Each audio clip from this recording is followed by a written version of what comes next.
கடுகு விதைக்கு ஒப்பாக இருக்கிறது. பரலோக ராஜ்யம்னா சபைன்னு அர்த்தம். அந்த ராஜ்யம் அப்படின்ற இடத்துல சபைன்னு நம்ம அந்த காரியத்தை புரிஞ்சுக்கணும்.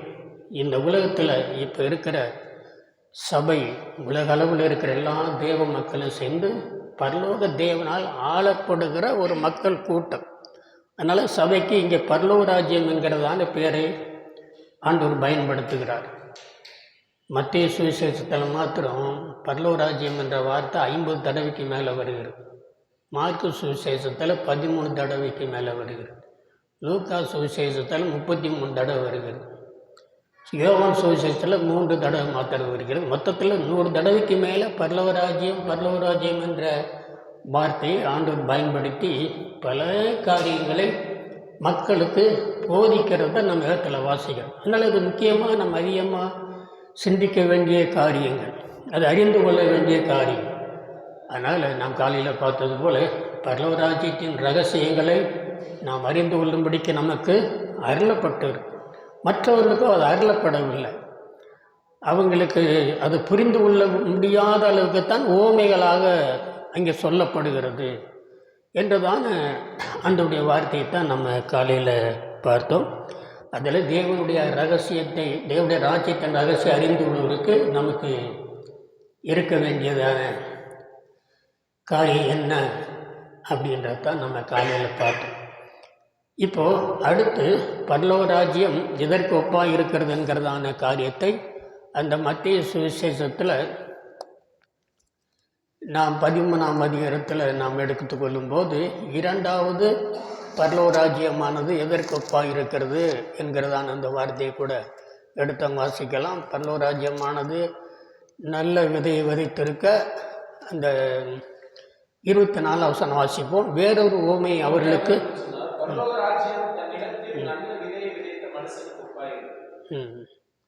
மனுஷர் நித்திரை பண்ணுகை களைகளை விதைத்து போனார். பயிரானது வளர்ந்து கதவிட்ட போது களைகள் காணப்பட்டது. வீட்டு எஜமானுடைய வேலைக்காரர் அவனிடத்தில் வந்து, ஆண்டவனே, நீங்கள் ஒரு இல்லத்தில் நல்ல விதையை விதைத்தீர் அல்லவா? பின்னே அதில் களைகள் எப்படி உண்டானது என்றார்கள். அதற்காக சத்துரு அதை செய்தான் என்றார். அப்பொழுது வேலைக்காரர், நாங்கள் போய் அவைகளை பிடித்து போட சித்தமாக என்றார்கள். அதற்கு அவர், வேண்டாம், களைகளை கொடுக்கும் போது நீங்கள் கோதுமையை கூட வேரோடு விழுந்தாதபடிக்கு 2ஐயும் அறுப்பு மட்டும் வளர விடுங்கள். அறுப்பு காலத்தில் நான் அறுக்கிறவர்களை நோக்கி, முதலாவது களைகளை வெட்டி அவைகளை சுத்தரிக்கிறதற்கு கட்டுகளாக இருக்குங்கள், கோதுமையோ என் களஞ்சியத்தில் சேர்த்து வைங்கள் என்றேன் என்று சொன்னார். அதில் நம்ம இந்த 2வது பரலோக ராஜ்யத்தின் நிலை, 1வது பரலோக ராஜ்யம் அப்படிங்கிறது அப்போஸ்தலர் காலங்களை குறிக்கிறதான காரியமாக நாம் அதை சிந்திக்கலாம். எப்படி வெளிப்படுத்தின விசேஷத்தில் 1வது எபேசு சபை ஆதி அந்த அப்போஸ்தலருடைய உபதேசங்களிலே அது தெளிவாக இருந்தது. தவறான உபதேசம் வந்தாலும் அதற்கு அவர்கள் தங்களை விலக்கி காத்து கொண்ட நிலையை போல இந்த 1வது வசனங்கள் விதைக்கப்படுகிறதுல அதிகமான பலன் இல்லாவிட்டாலும் ஒரு 4 பங்கில் ஒரு பங்காவது பலன் கொடுக்கிறதான நிலையில் அன்றைய மக்கள் இருந்தார்கள் என்கிறதை நாம் அறிந்து கொள்ள முடிகிறது. இப்போ நல்ல விதையை பரலோக ராஜ்யம் தன் நிலத்தில் விதைத்திருக்கும் போது இப்போ சத்துரு வந்து எதை விதைத்து விடுகிறான்? களைகளை. எல்லா காலங்களிலேயும் இப்போ நம்ம சபையினுடைய ஒவ்வொரு காரியங்களையும் பார்க்கும்போது அங்கே சாத்தானுடைய கிரியைகளும் காணப்படுகிறத நம்ம தொடர்ந்து ஆதி ஆமத்திலிருந்து தேவ மக்கள் மத்தியில் சாத்தான் சில காரியங்களை அல்லது தேவனுக்கு எதிரான காரியங்களை தேவ மக்களை கெடுக்கிற சில காரியங்களை செய்து கொண்டிருக்கிறதான் பார்க்கணும். அதனால தான் அவன் ஆதி முதல் மனுஷ கொலை பாதகனாக இருக்கிறான், பொய் எனும் பொய்க்கு பிதாவமாக இருக்கிறான் என்று சாத்தானை குறித்து ஆதி முதல் அந்த வேலையை செஞ்சுக்கிட்டு தான் இருக்கிறேன். ஆனால் பழைய ஏற்பாட்டு காலத்தில் சாத்தானை குறித்து அதிகமான அறிவோ அல்லது எச்சரிப்போ கொடுக்கப்படவே இல்லை. இப்போ ஆதாம் ஏவாளுக்கு கூட சாத்தான் இருக்கிறான், நீங்கள் கவனமாக இருங்கன்னு என்ன செய்யலை சொன்னதாக தெரியலை. அப்படி சொல்லியிருந்தா கூட கொஞ்சம் கவனமாக இருந்திருப்பாங்க. ஆனால் அதில் தேவன் அவருடைய பிள்ளைகள் எப்படி அவருடைய வார்த்தை கீழ்ப்படுகிறாங்கன்னு பார்க்கறதுல தான் அதில் அவர் கவனமாக இருந்தார். ஆனால் புதிய ஏற்பாட்டு காலத்தில் சாத்தானை குறித்து நமக்கு நிறைய எச்சரிப்புகள் கொடுக்கப்பட்டிருக்கு. இப்போ நான் பார்க்குறோம், இப்போ இந்த கலையை யார் விதைக்கிறது? சத்துரு. அதுக்கு இந்த ஓமைக்கு விளக்கமானது 37ஆம் வசனத்திலிருந்து கீழே வாசிக்கிறோம். நல்ல விதை விதைக்கிறவர் மனுஷகுமாரன், நிலம் உலகம். நல்ல விதை ராஜ்யத்தின் புத்திரர், கலைகளை உள்ளாங்கனுடைய புத்திரர், அவைகளை விதைக்கிற சத்துரு பிசாசு அப்படின்னு சொல்லப்படும். இப்போ நம்ம இந்த காரியங்களை நம்ம பார்க்கும்போது ஏன் பிசாசு ஆண்டவர் வைத்திருக்கிறார்? எனக்கு பிசாசுக்கு இந்த காரியங்களில் தேவனுடைய பிள்ளைகளை சோதிக்கிறதுக்கு அனுமதி கொடுக்கிறார் அப்படின்ற ஒரு கேள்வி நமக்கு வரும். ஆனால் சாத்தானை எதுக்கு வச்சிருக்கிறாருன்றத நம்ம வேதத்தில் கவனித்து பார்க்கும்போது தேவ மக்களை சோதிக்கிறதுக்காக தான் வச்சிருக்கிறார். நம்ம வெளிப்பட்ட விசேஷத்தில் நாம் இந்த 2ஆம் அதிகாரம் 8ஆம் வசனத்தை வாசிக்கும் போது, நீங்கள் சோதிக்கப்படும் பொருட்டாக இந்த சாசானவன் உங்களை என்ன செய்வான்? 10 நாள் உத்திரப்படுத்துவான்.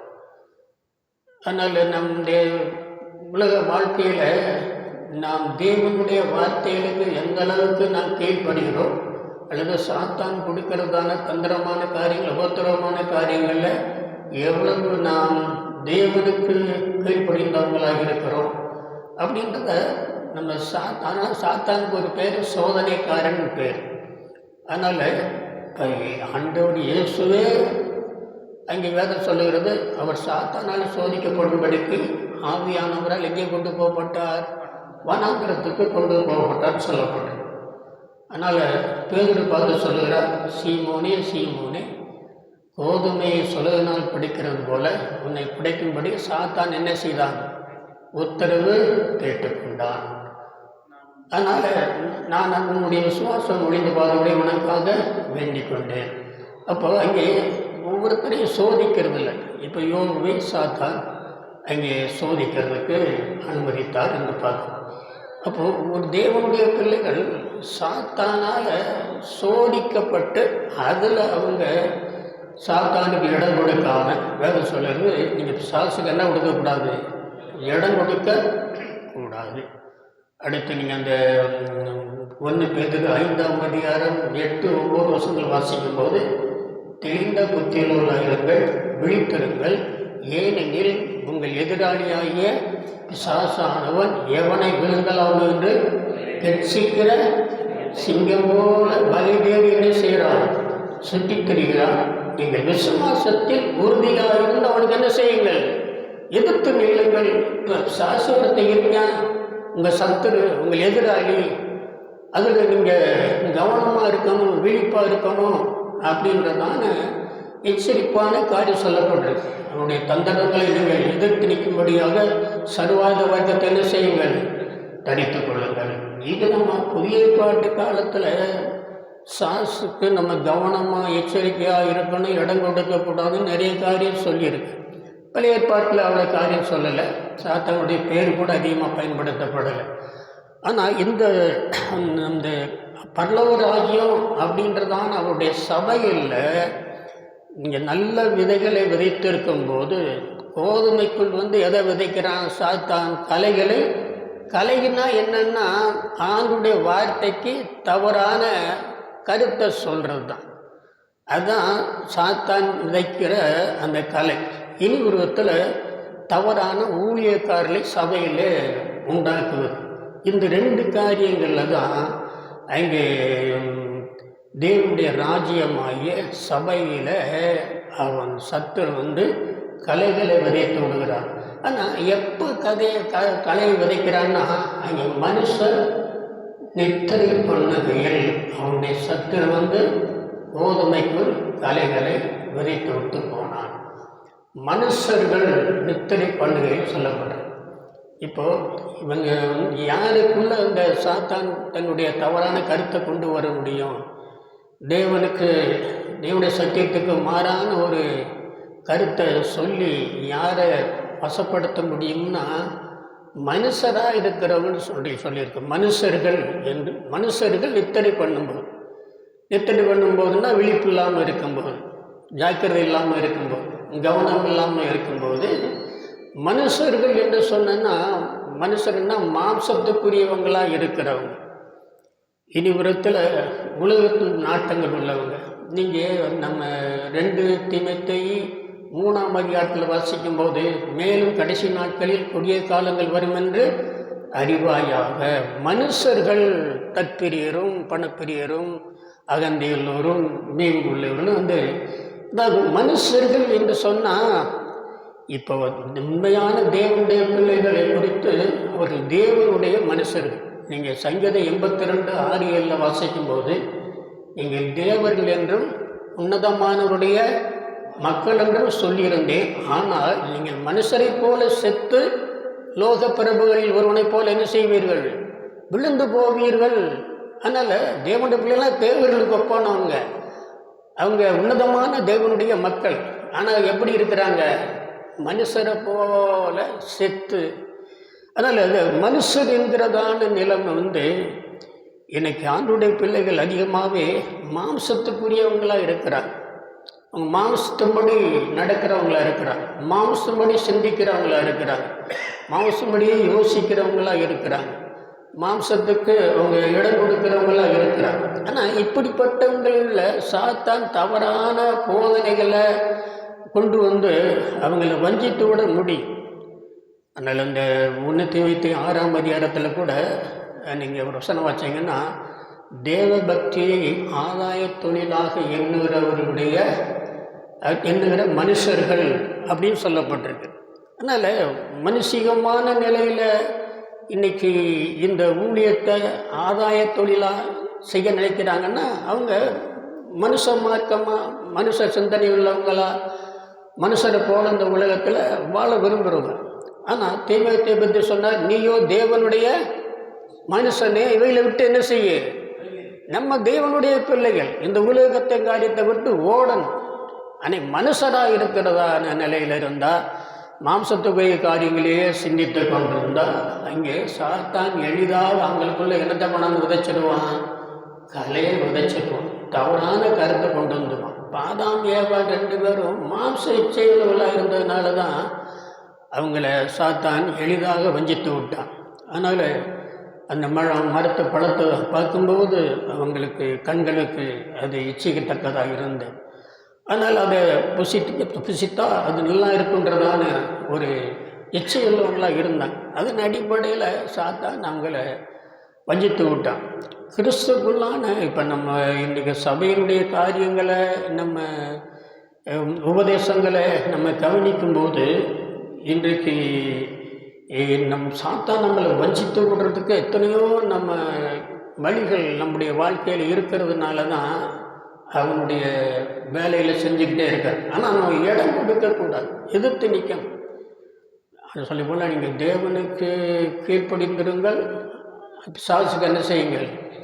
எதிர்த்து நில்லுங்கள். தேவனுக்கு நம்ம கீழ்ப்படிஞ்சிக்கிட்டே போனோம்னா நம்ம சாத்தான் தன்னால் ஓடிடுவான். நம்ம தேவனுக்கு கீழ்ப்படுகிறதே இல்லை.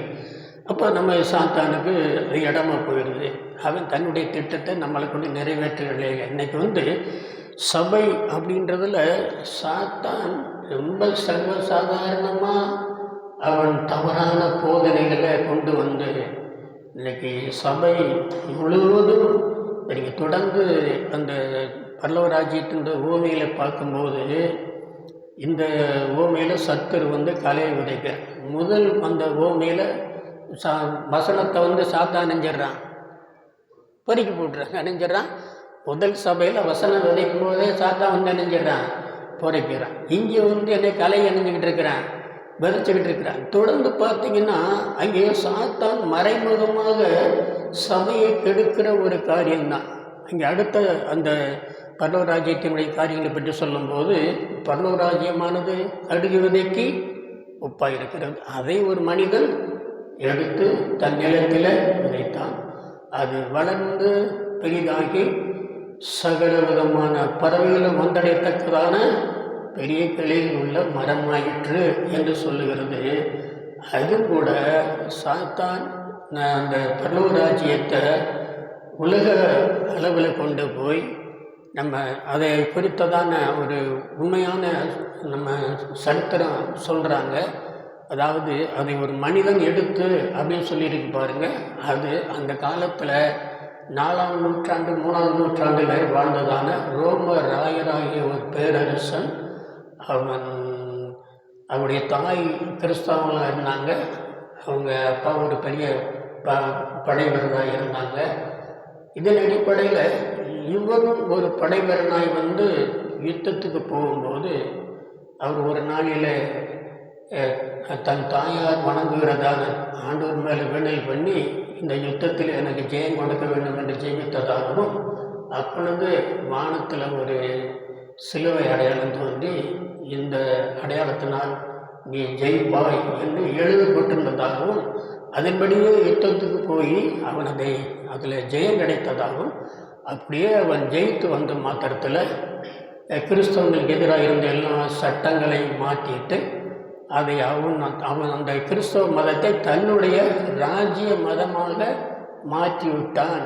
இதைத்தான் ஆண்டவர் தீர்க்க தரிசனமாக அப்போவே சொல்லியிருக்கிறார். இப்படி ஒரு அரசன், ஒரு மனிதன் சொல்லியிருப்பார், அடுத்து ஒரு ஸ்திரீ, அப்புறம் ஒரு மனுஷன் அந்த பொக்கிஷத்தை கண்டுபிடித்தான். இது போன்ற அந்த சில குறிப்பிட்டதான ஆட்கள் சில காரியங்களை செய்வாங்கன்றதையும் தேவன் தீர்க்க தரிசனம் சொல்லியிருக்கிறார். இப்படி ஒரு அரசன் தோன்றி இந்த மதத்தை அவன் தன்னுடைய ராஜ்ய மதமாக்கி, அந்த காலத்தில் இந்த ரோம அரசு உலகம் முழுதும் பரவி இருந்ததுனால அவன் எல்லா தேசங்கள்லேயும் இந்த கிறிஸ்துவ மதத்திற்கு ஏதுவான ஆதரவான சில அந்த திட்டங்களை வைத்து அநேக இடங்களிலே அது மருத்துவமனைகள், அப்புறம் கல்வி நிலையங்கள், அனாதை இல்லங்கள் போன்ற உலக பிரகாரமான மக்களுக்கு அவசியமான சில காரியங்களை செய்து, அதன் அடிப்படையில் எல்லா பறவைகளும் அதில் வந்தடையத்தக்க பெரிய மரமானதுன்ற மாதிரி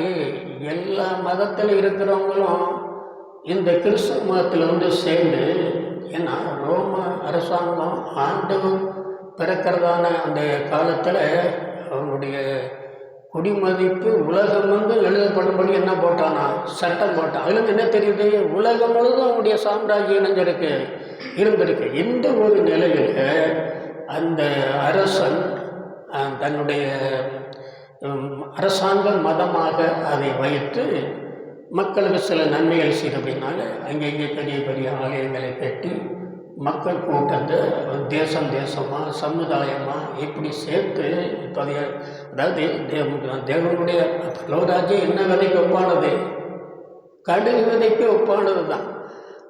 அதிலிருந்து அது என்ன தெரியும்னா, கடுகு விதைனா ரொம்ப சின்னது. உண்மையிலேயே இந்த உலகத்தில் தேவனுடைய சபை அப்படிங்கிறது ஒரு சிறிய கூட்டம்தான். பழைய ஏற்பாட்டு காலத்தில் இருக்கிறவங்களே பார்த்து என்ன சொல்கிறாருன்னா, அங்கே இஸ்ரவேல் என்னும் சிறு கூட்டமே என்று சொல்லுகிறார். நீங்கள் சொற்ப ஜனங்களாக இருக்கும்போது தான் உங்களை நான் என்ன தெரிந்து கொண்டேன். அதனால் அவங்க தேவனுடைய ஜனங்கள்னு சொல்கிறவங்க பழைய ஏற்பாட்டு காலத்திலே சிறிய கூட்டம் தான். இஸ்ரவேலர் அப்படின்றவங்க தேவனுடைய ராஜ்யமாக பழைய ஏற்பாட்டு காலத்தில் தேவன் தெரிந்து கொண்டதான ஜனம். இன்றைக்கும் கூட அந்த யூதர்கள் தேவனுடைய ஜனங்கள் என்றதான நிலையில் இருந்தாலும் அவங்க ஆண்டவரை சிலுவையில் அடைஞ்சு கொண்டதுனால தேவன் அவங்கள தள்ளி வச்சிருக்கிறார். ஆனால் அவங்களுக்கு இரக்கம் பாராட்டுவார்னு சொல்லியிருக்கு. இருந்தாலும் அந்த ஜனங்களும் அவங்க ரொம்ப ஒரு சொற்பமான ஜனங்கள் தான். இப்போவும் அந்த எருசலேமில் அந்த கானானில் அந்த இஸ்ரேல் தேசத்தில் இருக்கிறவங்க ஒரு கோடி ஜனங்கள் கூட கிடையாது. யூதர்கள் 65 லட்சம் பேர் தான் இருக்கிறாங்கன்னு சொல்கிறாங்க. சிறு கூட்டமாக தான் இருக்கிறாங்க. ஆனால் எப்போதுமே தேவ ஜனங்கள் இந்த உலகத்தில் இப்போ புதிய பாட்டிலையும் கூட என்ன சொல்லப்பட்டிருக்கிறது, பயப்படாதே சிறு மந்தையே அப்படின்னு தான் சொல்கிறேன். ஜீவனுக்கு போகிற வாசல் எடுக்கவும் வழி நெருக்கமாக இருக்குது. அது சிலர் தான் போவாங்க, சின்ன கூட்டம் தான். அதனால் இதில் தேவனுடைய திட்டம், அவருடைய ஜனங்கள் உலகத்தில் பிரிந்து வாழ வேண்டும், தேவனுக்காக அவர்கள் குறிப்பிட்டதான அந்த வழியில் வாழ வேண்டும் என்கிறதான அந்த பிரமாணங்கள் எல்லாம் இப்போ இல்லாமல் ஆக்கி இப்போது உலகளவில் கிறிஸ்தவ மதம் அது அரசாங்க மதமாக மாறினதுனால அங்கே எந்த ஒரு ஒழுங்கும் கிடையாது, தேவனுடைய எந்த ஒரு உபதேசங்கள் கிடையாது. ஆனால் மனம் திரும்புதல் போதிக்கப்படலை, யாரும் சத்திய வசனத்தின்படியான காரியங்களை கைக்கொள்ளும், அவங்க மதத்தினுடைய பழக்க வழக்கத்தை விட்டு விடலை, எல்லா பாவ பழக்கத்தோடும் தான் இருக்கிறாங்க. எல்லா மத பழக்கத்தோடையும் கிட்டத்தட்ட கிபி 300வது நூற்றாண்டிலிருந்து 6வது நூற்றாண்டு வரைக்கும் கிறிஸ்துவ மதம் ரோமன் மார்க்கமாக தான் இருந்திருக்கு. ரோம அரசாங்க மதமாக தான் அவங்க நடத்திட்டு போயிருக்கிறாங்க. அரசாங்கத்தின் அடிப்படையில் கீழே சில பிஷப்புகள் ஊழியர்களை வைத்து அப்படியே நடத்திட்டு போயிருக்கிறாங்க. ஆரம்பகாலத்தில் அது ரோமன் மார்க்கம் என்ற பெயரில் தான் அழைக்கப்பட்டதாக சொல்கிறாங்க. அதனால் அங்கே கிறிஸ்துவனுடைய போதனைக்கு இடமில்லை. இதுவும் ஒரு விதத்தில் மறைமுகமாக சாத்தான் செய்கிறதான ஒரு காரியமாக தான் நமக்கு பார்க்க முடியும். சபையை கெடுக்கிறதுக்கு சாத்தான் சில காரியங்களை அப்படி என்ன செய்யலாம் வந்து கொண்டு போகணும். அடுத்ததான காரியம் சொல்லப்படுகிறது, பரவராஜ்யமானது புளித்த மாவுக்கு ஒப்பாக இருக்கிறது. அதை ஒரு ஸ்திரீ எடுத்து அதை முழுவதும் புளிக்கும்படிக்கு 3 படி மாவில் என்ன செய்தால் அடக்கி வைத்தால். இதுதான் அடுத்து ரோமன் கத்தோலிக்க மார்க்கம். அதனால் ஆரம்ப காலத்தில் அரசாங்கமானது சபையை நடத்தி கொண்டு வந்தது. அப்போ அதுக்கு பின்னால் போப்புகள் சபைகள் ஏற்படுத்தப்பட்டு இந்த மதத்தை போப்பு நடத்திக்கிட்டு இருந்திருக்கிறாங்க. என்றாலும் அங்கே ஆளுகிற அரசர்களுடைய கட்டளையின்படி தான் போப்புகள் செயல்பட வேண்டும். இப்படிப்பட்ட நிலையில் இந்த போப்புகளுக்கும் அரசர்களுக்கும் அடிக்கடி சண்டை பிரச்சனை, நான் சொல்கிறபடி தான் நீ கேட்கணும், நீ சொல்கிறபடி தான் நான் கேட்கணும் அப்படின்றதான பிரச்சனைகள் வந்தபோது அப்புறம் காலப்போக்கில் ரோம அரசு கொஞ்சம் அது அதிகமான ஒரு வளர்ச்சி இல்லாத நிலையை போச்சு. அது பஞ்சத்தினால யுத்தத்தினால ரோம் அரசாங்கம் மற்ற எல்லா தேசத்தில் இருக்கிற கிறிஸ்தவங்களையும் போக்குகளையும் அவங்க கட்டுப்படுத்த முடியலை. அதனால் அப்புறம் காலப்போக்கில் போக்குனுடைய அந்த ஆதிக்கத்திற்கு சபையை விட்டுட்டாங்க. அதனால தான் அது பின்னால் அவங்க ரோமன் கத்தோலிக்க மார்க்கம் அப்படின்னு பெயர் வச்சு அப்புறம் பின்னால் அதில் போப்பு தான் உலகத்தில் இருக்கிற எல்லா கிறிஸ்தவங்களுக்கும் தலைவர், எல்லா அந்த அரசாங்கத்துக்கும் ஒரு தான் தலைவர். அப்படின்ற நிலையில் பின்னால் ரோமன் கத்தோலிக்க அப்படின்னா ஒரே சபைன்னு அர்த்தம். உலகத்துக்கும் ஒரே சபை. இந்த சபை மூலம் தான் மனுஷன் பரலோகத்துக்கு போக முடியும் அப்படின்ற நிலைக்கு அவங்க அதில் கோப்பாக இருக்கிறவங்கெல்லாம் நாங்கள் பேருடைய வம்சபைகள், அதனால் எங்களுக்கு எல்லாம் அதிகாரம் இருக்கிறது இப்படின்ற நிலையில் அவங்க ரோமன் கத்தோலிக்க மதம் என்ற நிலையில் அந்த அங்கே சொல்லப்பட்டிருக்கிறது புளித்த மாவுக்கு இப்போ புளித்த மாவுனா கெட்டு போகணும்னு அர்த்தம். அதனால் ஏற்கனவே அரசாங்க மதமாகி அதிலேயே கிறிஸ்தவத்துக்கும் அங்கே அந்த கிறிஸ்தவ மதத்துக்கும் கிறிஸ்தவ மதம் என்ற பேர் தவிர வேதத்துக்கும் அதுக்கும் என்ன இல்லை, சம்பந்தமே இல்லை. இப்போ அந்த புளித்த நிலையில் இருந்ததான அந்த சபையை கத்தோலிக்க மார்க்கம் முழுதும் புளிக்கும்படியாக 3 படி மாவில் என்னஞ்சாங்க வச்சாங்க. அப்படின்னு சொன்னால் அந்த 3 படி மாவுன்றது உலகம், அரசியல், சமுதாயம் எல்லாத்தையும் அந்த சபைகளை கொண்டு வந்துட்டான். அதனால் அது ஒரு அரசாங்க, அது ஒரு அரசியல் ரீதியாக அந்த சபையை நடத்துகிற ஒரு ஒழுங்கு கொண்டு வந்துட்டான். ஓட்டு போட்டுத்தான் போப்பை தெரிந்தெடுக்கணும்.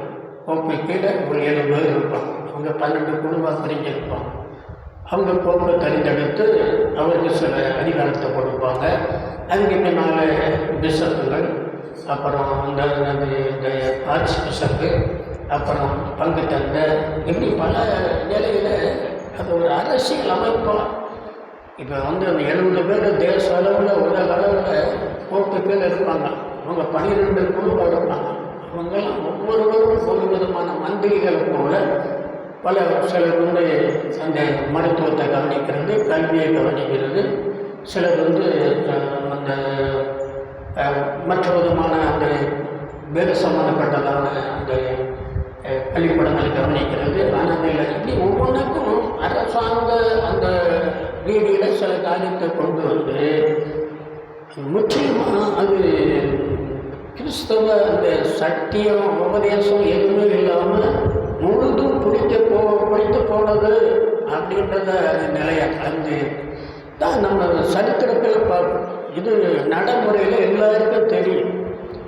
இந்த 300வது ஆண்டிலிருந்து 600வது ஆண்டு வரைக்கும் அது அரசாங்க அதிகாரத்தில் நடத்தப்பட்டது.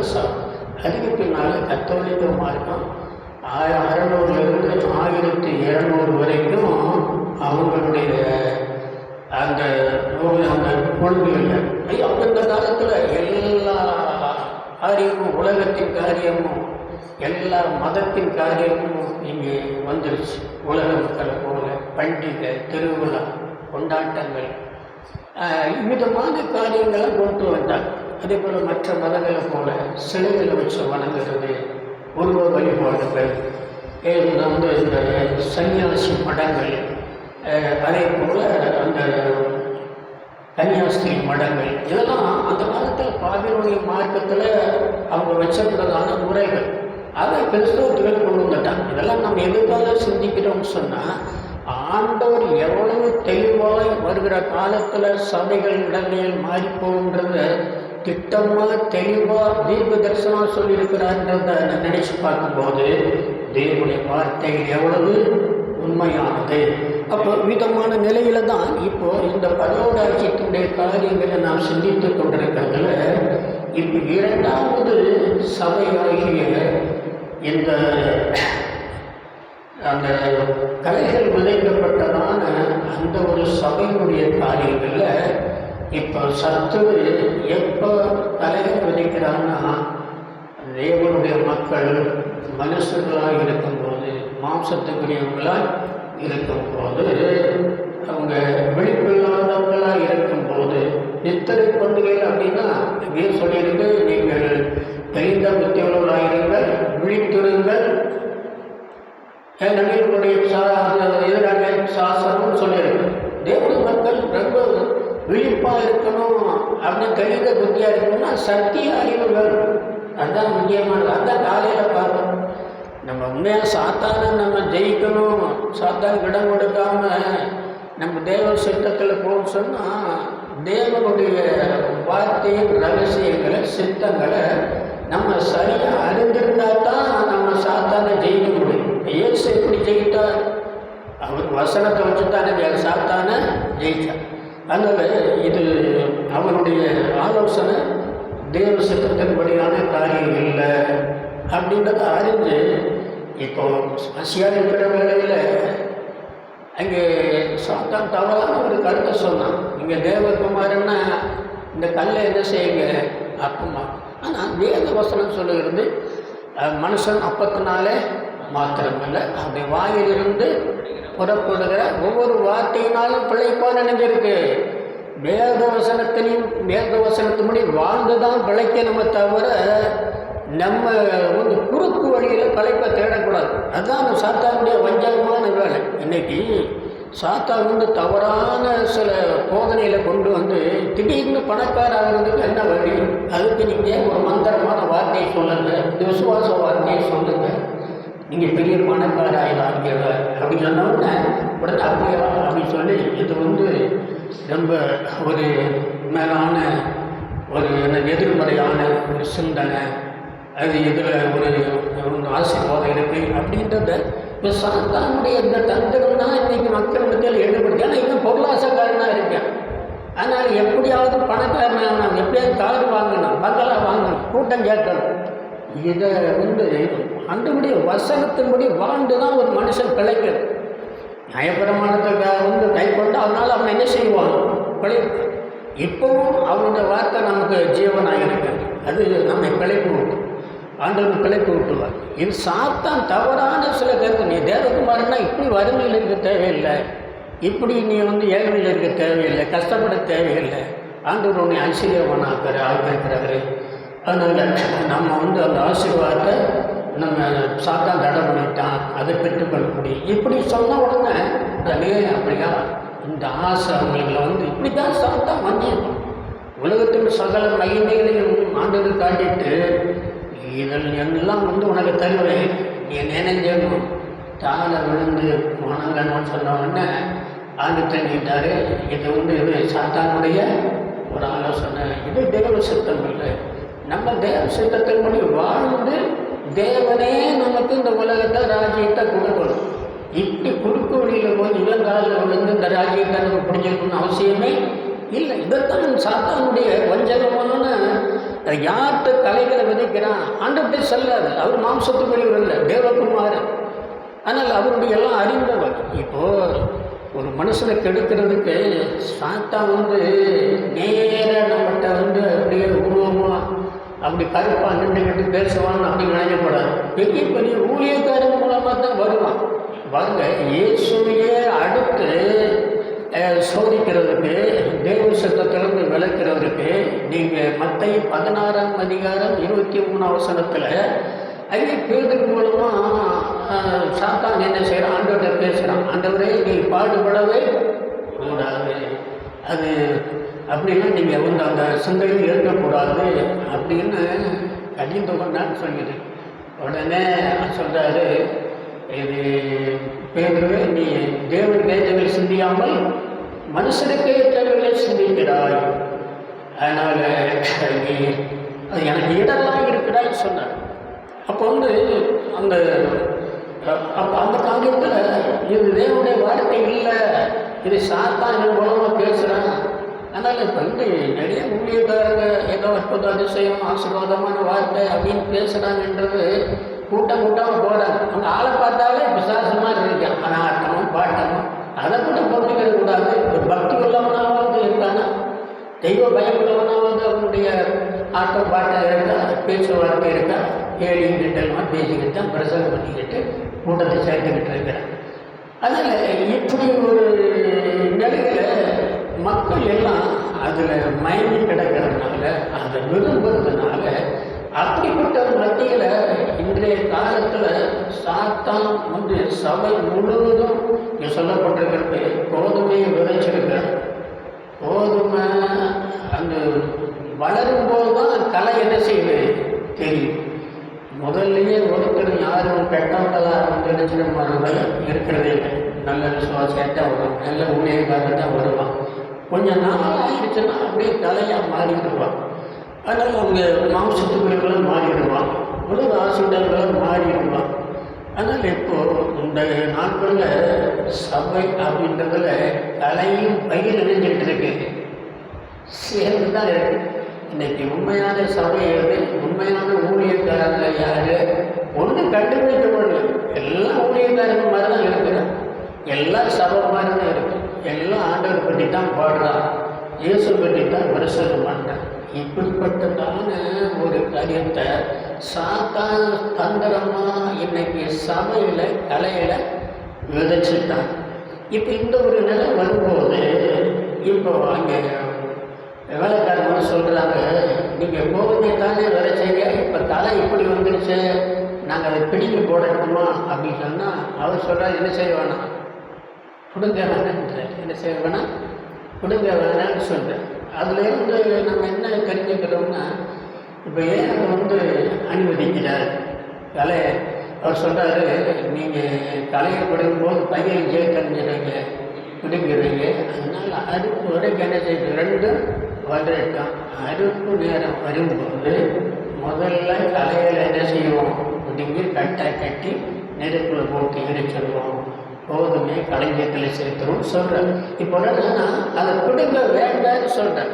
இப்போ நம்ம அதில் நம்ம என்ன ஆண்டவருடைய நோக்கம் என்ன, எதுக்காக அப்படி அதை பிடுங்க வேணான்னு சொல்கிறாரு அப்படின்றதுல இன்னைக்கு அந்த சொல்கிற பாருங்க, அந்த கலையை விடும்போது பையனையும் பிடிக்கிறவங்க அப்படின்னு சொன்னால் தேவன் உடனடியாக யாரையும் என்ன செய்யறதில்ல, நியாயம் தீர்த்துறத இல்லை. அவங்க நல்லவங்க கூட கெட்டவங்களாம் என்ன செய்யலாம் மாறலாம், கெட்டவங்க கூட என்ன செய்ய முடியும், நல்லவங்களாம் மாற முடியும். கெட்டது மாதிரி நல்லவனாக வந்துட்டான், நல்லவன் வந்து இணைஞ்சிட்டான், அவன் கெட்ட குணம் உள்ளவனா மாறிட்டான். ஏன்னா முடிவுன்றதுல அந்த பழைய பாட்டு காலத்தில் சில ராஜாக்களை பற்றி பார்த்தா ஆரம்பத்தில் ரொம்ப நேர்மையாக வந்து தாவின் வழியில் நடக்கிறவங்களா, அவங்க செம்மையான வழியில் நடக்கிறவங்களா சில காரியத்தை ஆட்சியை பண்ணுவாங்க. முடிவில் பார்த்தா அவங்க ஊழியக்காரர்களுக்கு விரோதமாக, தேவனை திட்டத்துக்கு விரோதமாக, தேவனை சார்ந்திடாம, தேவனை கோபப்படுத்தி மோசமான நிலையில் அவங்களுடைய வாழ்க்கை முடியிருப்பாங்க. ஆனால் சிலர் வந்து என்ன செய்கிறாங்கன்னா ஆரம்பத்தில் மோசமாக இருக்கிறாங்க, ஆனால் அடுத்தறிஞ்சிடறாங்க, நல்லவங்களாக மாறிடுறாங்க. அதனால ஒரு மனுஷனுடைய ஆரம்ப நிலைன்றது அது எப்படி இருக்கலாம், ஆனால் முடிவு என்ன, அதனால அடுத்த வரைக்கும் என்ன செய்யட்டும், வளரட்டும் அப்படின்றதுல பொதுவாக ஒருத்தரும் கெட்டு போகிறத தேவன் என்ன செய்யறதில்ல, விரும்புறதில்லை. அவங்களும் மாறலாம். ஆனால் உடனே பிடிக்க போட்டுறக்கூடாது, உடனே தீர்ப்பு பண்ணிடக்கூடாது. இப்போது நம்ம 3 வருஷமாக கண்ணீர் தேடி அந்த மரம் என்ன செய்யலை, பலனை கொடுக்கவே இல்லை. அதனால் வேலைக்காரங்க சொல்கிறாங்க, இது இருக்கிறதுனால நிலத்துக்கு தான் என்னது எடுத்துல அது வெட்டி இருக்குமா அப்படின்னு கேட்கும்போது அது என்ன செய்யக்கூடாது, வெட்ட வேணாம், இன்னும் என்ன செய்கிறோம், அதை ஒத்தி கொஞ்சம் ஏறி போட்டு இன்னும் 1 வருஷம் என்ன செய்கிறோம் பார்க்குறோம். அந்த உதாரணத்தை கூட அவர் எப்போ சொல்கிறாருன்னா, மனம் திரும்ப வேண்டும் என்றதானே காரியத்தை சொல்லிக்கிட்டு இருக்கும்போது அந்த ஒரு உதாரணத்தை சொல்கிறார். நீங்களும் மனம் திரும்பாமல் என்ன செய்வீங்க, அப்படியே கெட்டு போவீங்க. அதனால் நீங்களும் இந்த நிலையில் நீ கை விடாமல் இருப்பீங்க. அதனால் இன்னும் 1 வருஷம் பொறுமையாக இருந்து பார்க்குறேன், அதில் மனம் திரும்பினா உங்களுக்கு நல்லது. அதனால தான் விளக்க சொல்கிறாங்க, 3 வருஷம் பணி தேடியும் இல்லை அப்படின்றதுல அந்த மக்கள் மத்தியில் 3 வருஷமும் ஊழியம் செஞ்சார், ஒருத்தரும் மனம் திரும்பவே, எவ்வளோ அற்புதத்தை செஞ்சார், எவ்வளோ போதனையை பண்ணார். அதனால் சரி இந்த ஜனங்கள் என்ன வந்து மாற்ற முடியாதுன்ற நிலை வரும்போது மறுபடியும் 1 வருஷம் மத்தியில் ஊழியம் செஞ்சார். அதுதான் 3 வருஷம். அடுத்தும் அவங்க வந்து மனம் திரும்பினால தான் அந்த அத்து மரத்தை அறிஞ்சார், சமைச்சு போட்டார். அதனால் இன்றைக்கும் அவங்க சந்திக்கப்பட்ட மக்கள் உலகத்தில் இருக்கிறாங்கன்றது இன்னொரு விதத்தில் நம்ம அறிஞ்சுக்கிற வேண்டிய காலம். அதுவே இப்போ இந்த நாட்களில் சபை அப்படின்றது பரலோகராஜ்யம் இன்றைக்கி எப்படி இருக்குது அப்படின்றத நம்ம வந்து இந்த சபையின் காலங்களை எல்லா காலத்திலையும் எல்லா அந்த அனுபவத்திலும் இருக்கக்கூடியதான தனிப்பட்ட மக்கள் சபையும் எல்லா காலத்தையும் இருந்துட்டு தான் இருக்கிறாங்க. இந்த காலத்தில் இதே ஒரு சூழ்நிலை தான் இருந்துக்கிட்டு இருக்கு. இது பொதுவாக 2ஆம் நூற்றாண்டு காலத்தில் உள்ள ஒரு சபையை குறித்ததான ஒரு காரியமாக தான் சொல்லப்படும். இப்போ நம்ம வெளிப்படை விசேஷத்தில் அந்த 2வது சபையை பற்றி வாசிக்கும் போது அது சாத்தானால் ஓத்திரப்படுற சபையாக இருந்துச்சுன்னு சொல்லியிருக்கு.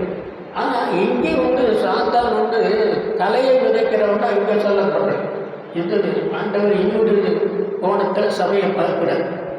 உபத்திரவுகள் இங்கே இந்த சபைகளுக்கு வரும் என்று, சபையின் காலத்தில் உபத்திரவுகள் வரும் என்று ஒரு தீர்க்க தரிசனம் என்ன செய்யலை, அவர் சொல்லவே இல்லை.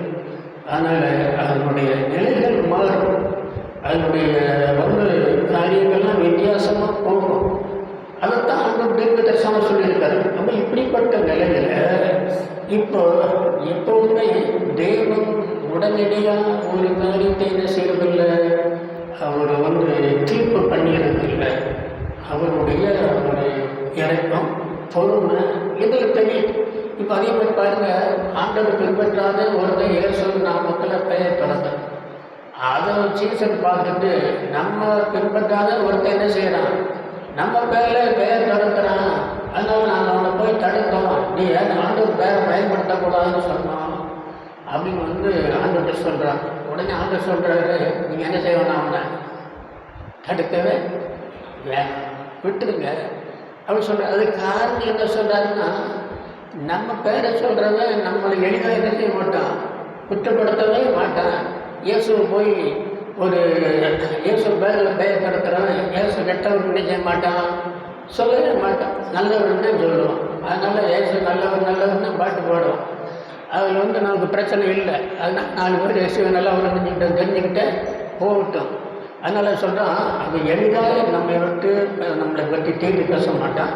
2வது அவன் நம்ம பட்சத்தில் தான் என்ன செய்கிறான் இருக்கிறான், நமக்கு விரோதியாக என்ன செய்ய மாட்டான், இருக்க மாட்டான் அப்படின்னு சொல்லி விட்டுறாரு.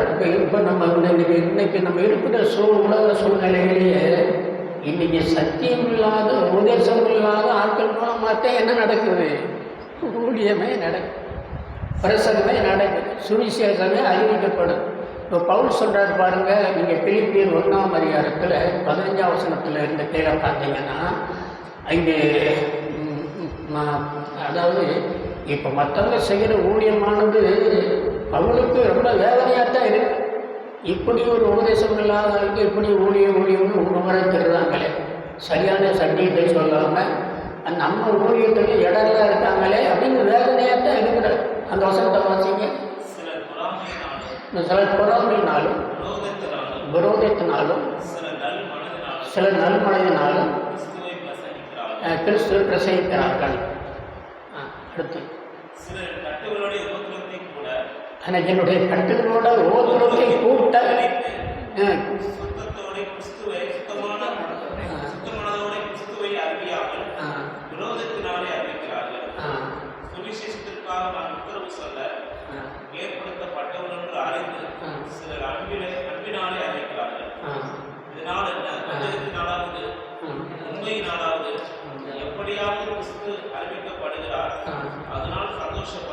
இதுதான் என்ன ஆண்டவர் சொன்னது அர்த்தம் என்னதான், இதே தான்.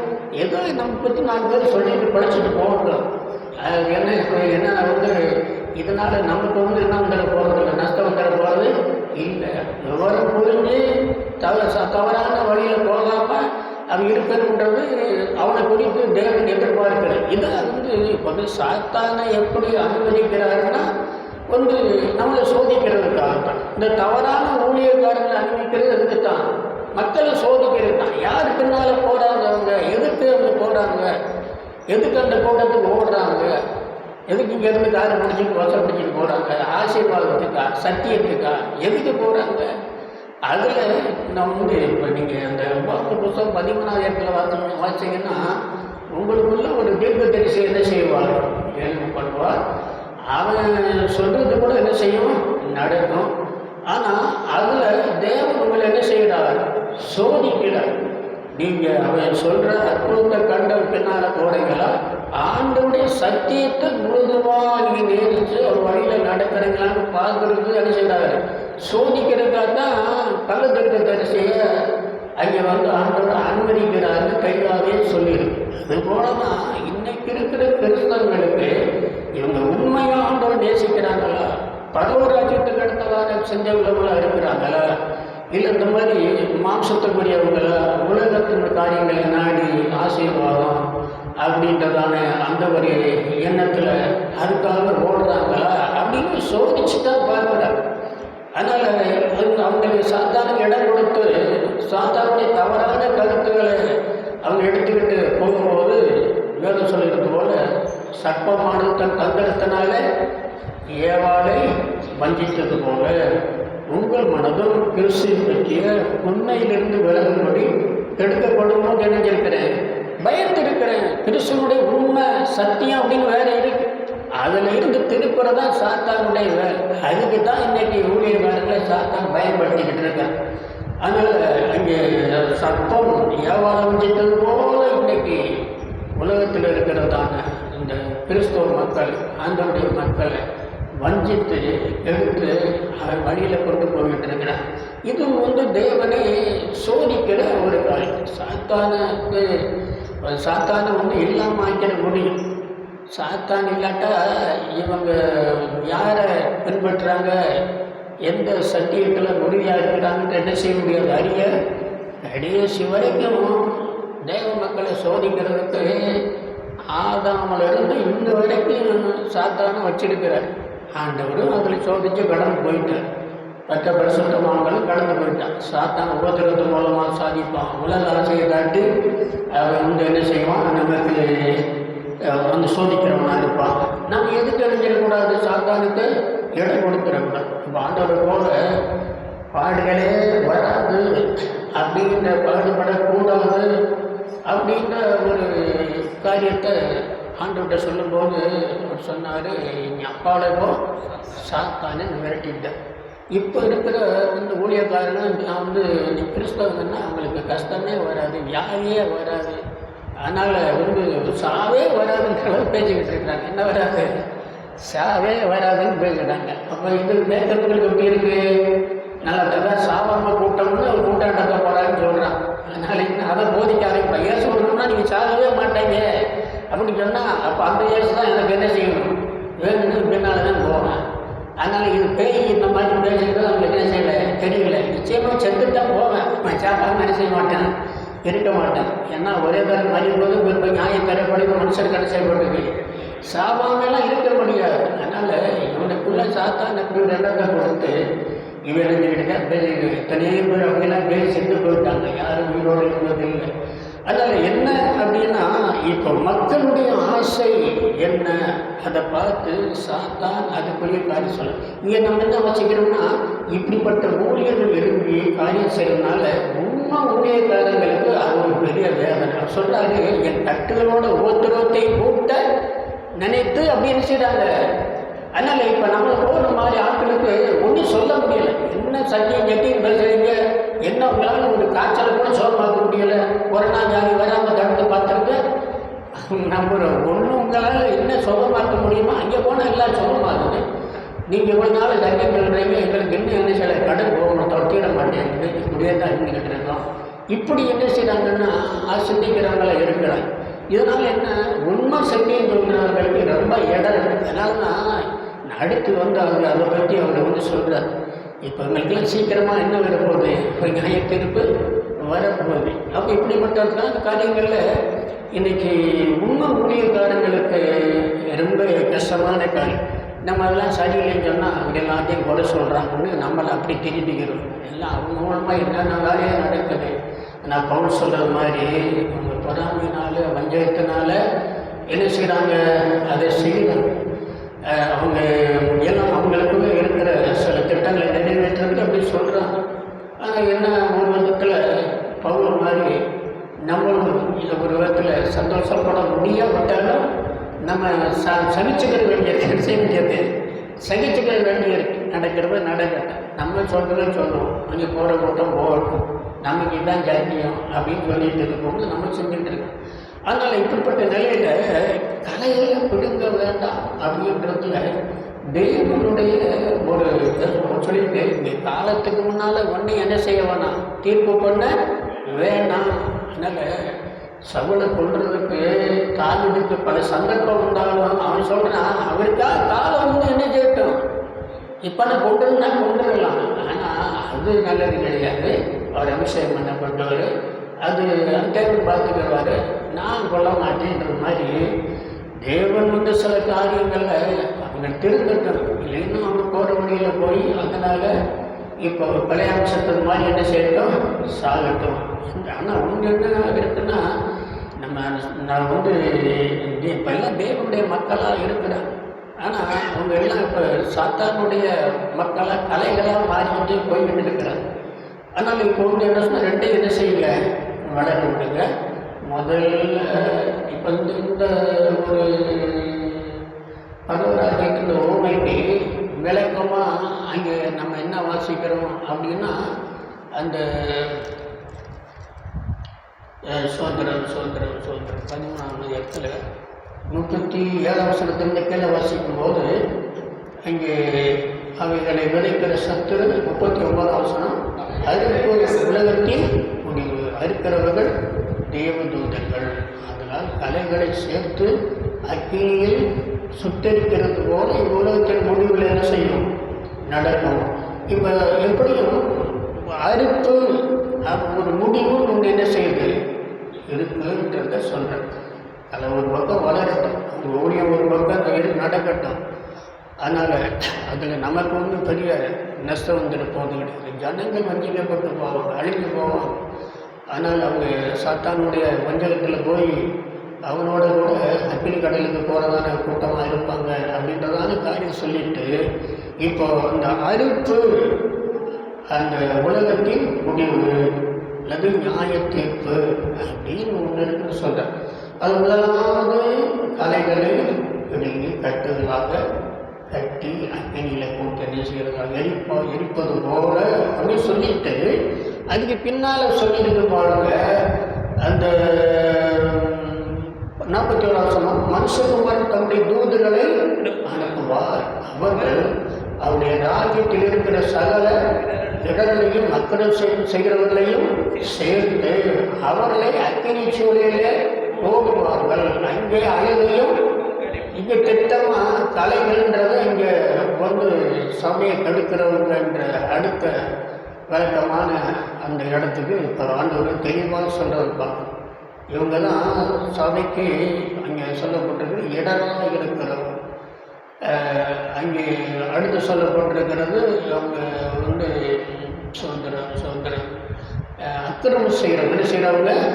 அக்கிரமம் செய்கிறவங்க. சபையில் மக்களை கெடுக்கிறவங்க, இடர பண்ணுறவங்க, தவறான வழியில் கொண்டு போகிற கலைகளை விதைக்கிறவங்க, இவங்கெல்லாம் சபைகளை இடர உண்டாக்குறவங்க. இவங்கெல்லாம் அக்கிரமக்காரர். அவங்களுக்கெல்லாம் முதலாவது என்ன வரப்போகுது? நியாய தீர்ப்பு வரப்போகுது. அப்படின்றதான் இந்த பூமியில் இது ஒரு பெரிய எச்சரிப்பாக சொல்கிறார். இந்த 7 சபைகளுக்குரிய செய்தியில் இந்த 2வது சபையை குறித்தும் கடைசி 7வது சபையை குறித்தும் அங்கே அவங்களுக்கு வருகிற நியாய தீர்ப்பை பற்றி சொல்லியிருக்கிறார். 7வது சபையை நம்ம நாளைக்கு பார்ப்போம், அது எப்படிப்பட்ட நிலையில் இருக்கின்றது. அதனால் இப்போது 2வது சபைக்கு நியாய தீர்ப்புன்ற ஒரு காரியத்தை ஏன் சொல்கிறாருன்னா, இவங்கெல்லாம் ஓரளவு சத்தியத்தை அறிஞ்சவங்க. இப்போ அந்த ஆரம்ப காலத்தில் இருந்த சபைகள் அந்த உபதேசங்கள் எல்லாம் இவங்களுக்கெல்லாம் தெரியத்தான் செய்யும். இப்போ இருக்கிற காலத்தில் உண்மையான சத்தியமும் சபையும் இருக்கத்தான் செய்யும். அதெல்லாம் வந்து பேசப்படத்தான் செய்கிறாங்க. ஆனால் இவங்க அதெல்லாம் வந்து நமக்கு இந்த உலகத்தில் வாழ முடியாது அப்படின்னு இப்போ இவங்க வந்து மக்களை கெடுத்துக்கிட்டு இருக்கிற ஒரு இடலை பண்ணுகிற ஒரு வேலையை தான் துணிஞ்செஞ்சுக்கிட்டு இருக்கிறாங்க, செஞ்சுக்கிட்டு இருக்கிறாங்க. அதனால தான் இப்போ பாருங்கள் 3வது சபை, 4வது சபை, 5வது சபை, இந்த சபைக்கெல்லாம் என்னென்னா அந்த நியாயத்தீர்ப்பு பற்றி சொல்லவே இல்லை. காரணம் என்னென்னா இவங்களுக்கு சத்தியமே தெரியாது.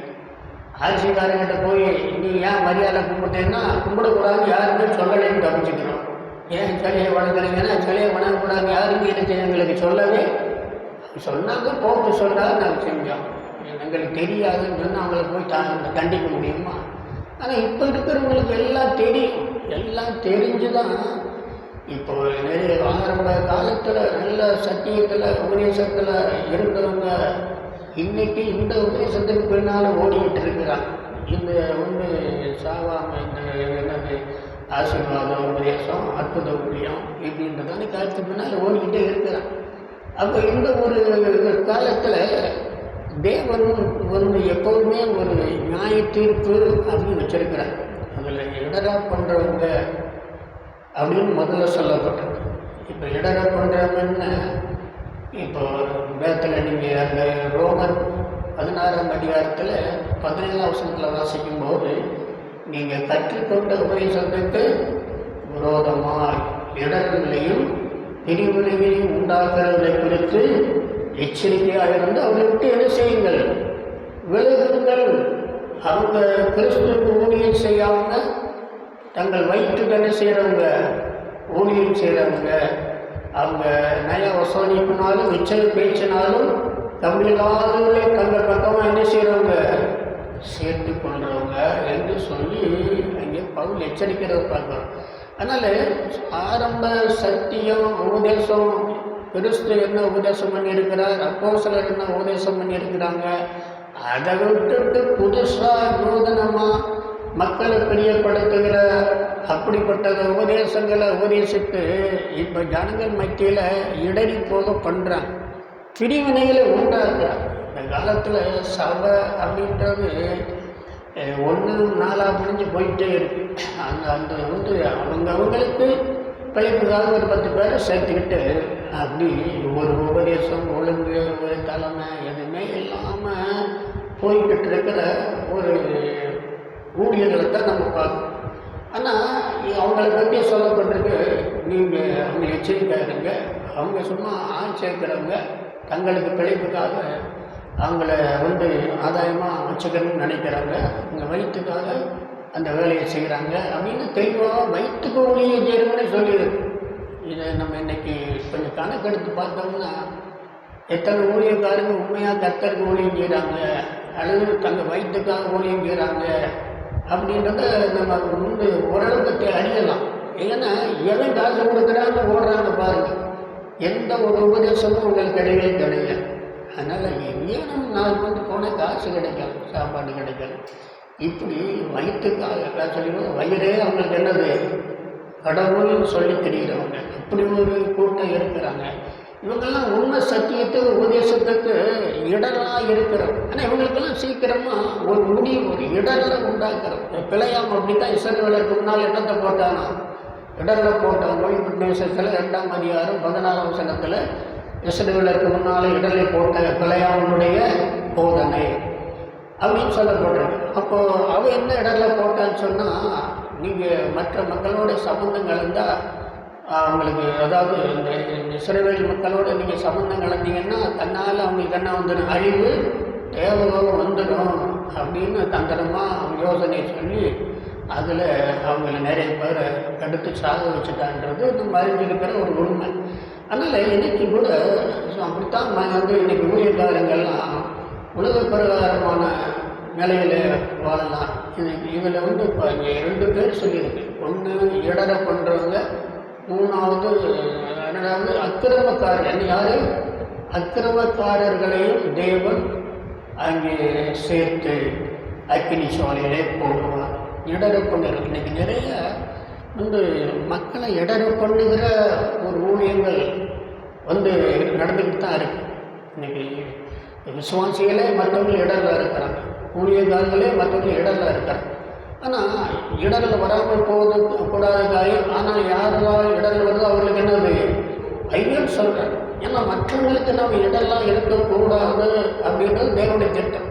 நம்ம ஒருத்தரும் மற்றவங்களுக்கு முன்னால் தடுக்கலை இடல் என்ன செய்யக்கூடாது, போடக்கூடாதுன்னு தீர்மானம் பண்ணணும்னு சொல்லப்பட்டு நம்மளால் ஒருத்தர் கெட்டு போயிடக்கூடாது.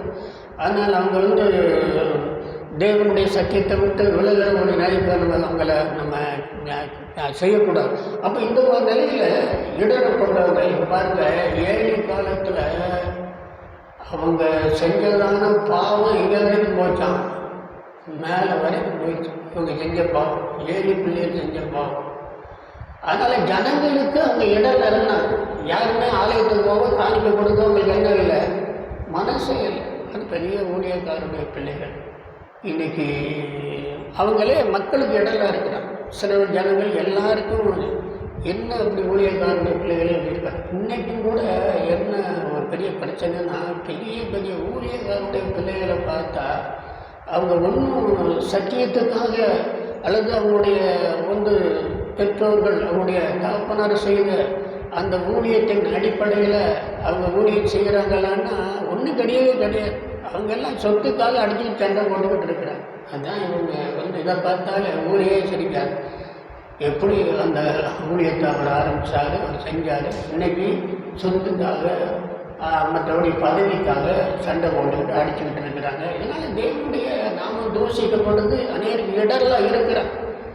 அதிகமான சாபன தலைவருடைய பிள்ளைகள், பெரிய பெரிய ஊழியக்காரருடைய பிள்ளைகள் எல்லாம் ஏழை பிள்ளைகள் மாதிரி தான் இருக்கிறார். அவங்களுக்கெல்லாம் இன்னைக்கு அவங்களுக்கு அணிவிக்கிறதுக்கு ஏதோ வருமானம் இருக்குது, இருக்கிறதுக்கு நல்ல கட்டடங்கள் இருக்குது, ஏதோ மக்களுடைய ஒரு மரியாதை இதெல்லாம் இருக்குது. இதனால யாரும் தேவனுக்கு பயந்து நடக்கிற ஒரு நிலையில் இல்லை. தேவனை தேடணுன்றது கூட கிடையாது, தேவனுக்கு பயந்து நடக்கணுன்றதான அறிவு கூட கிடையாது.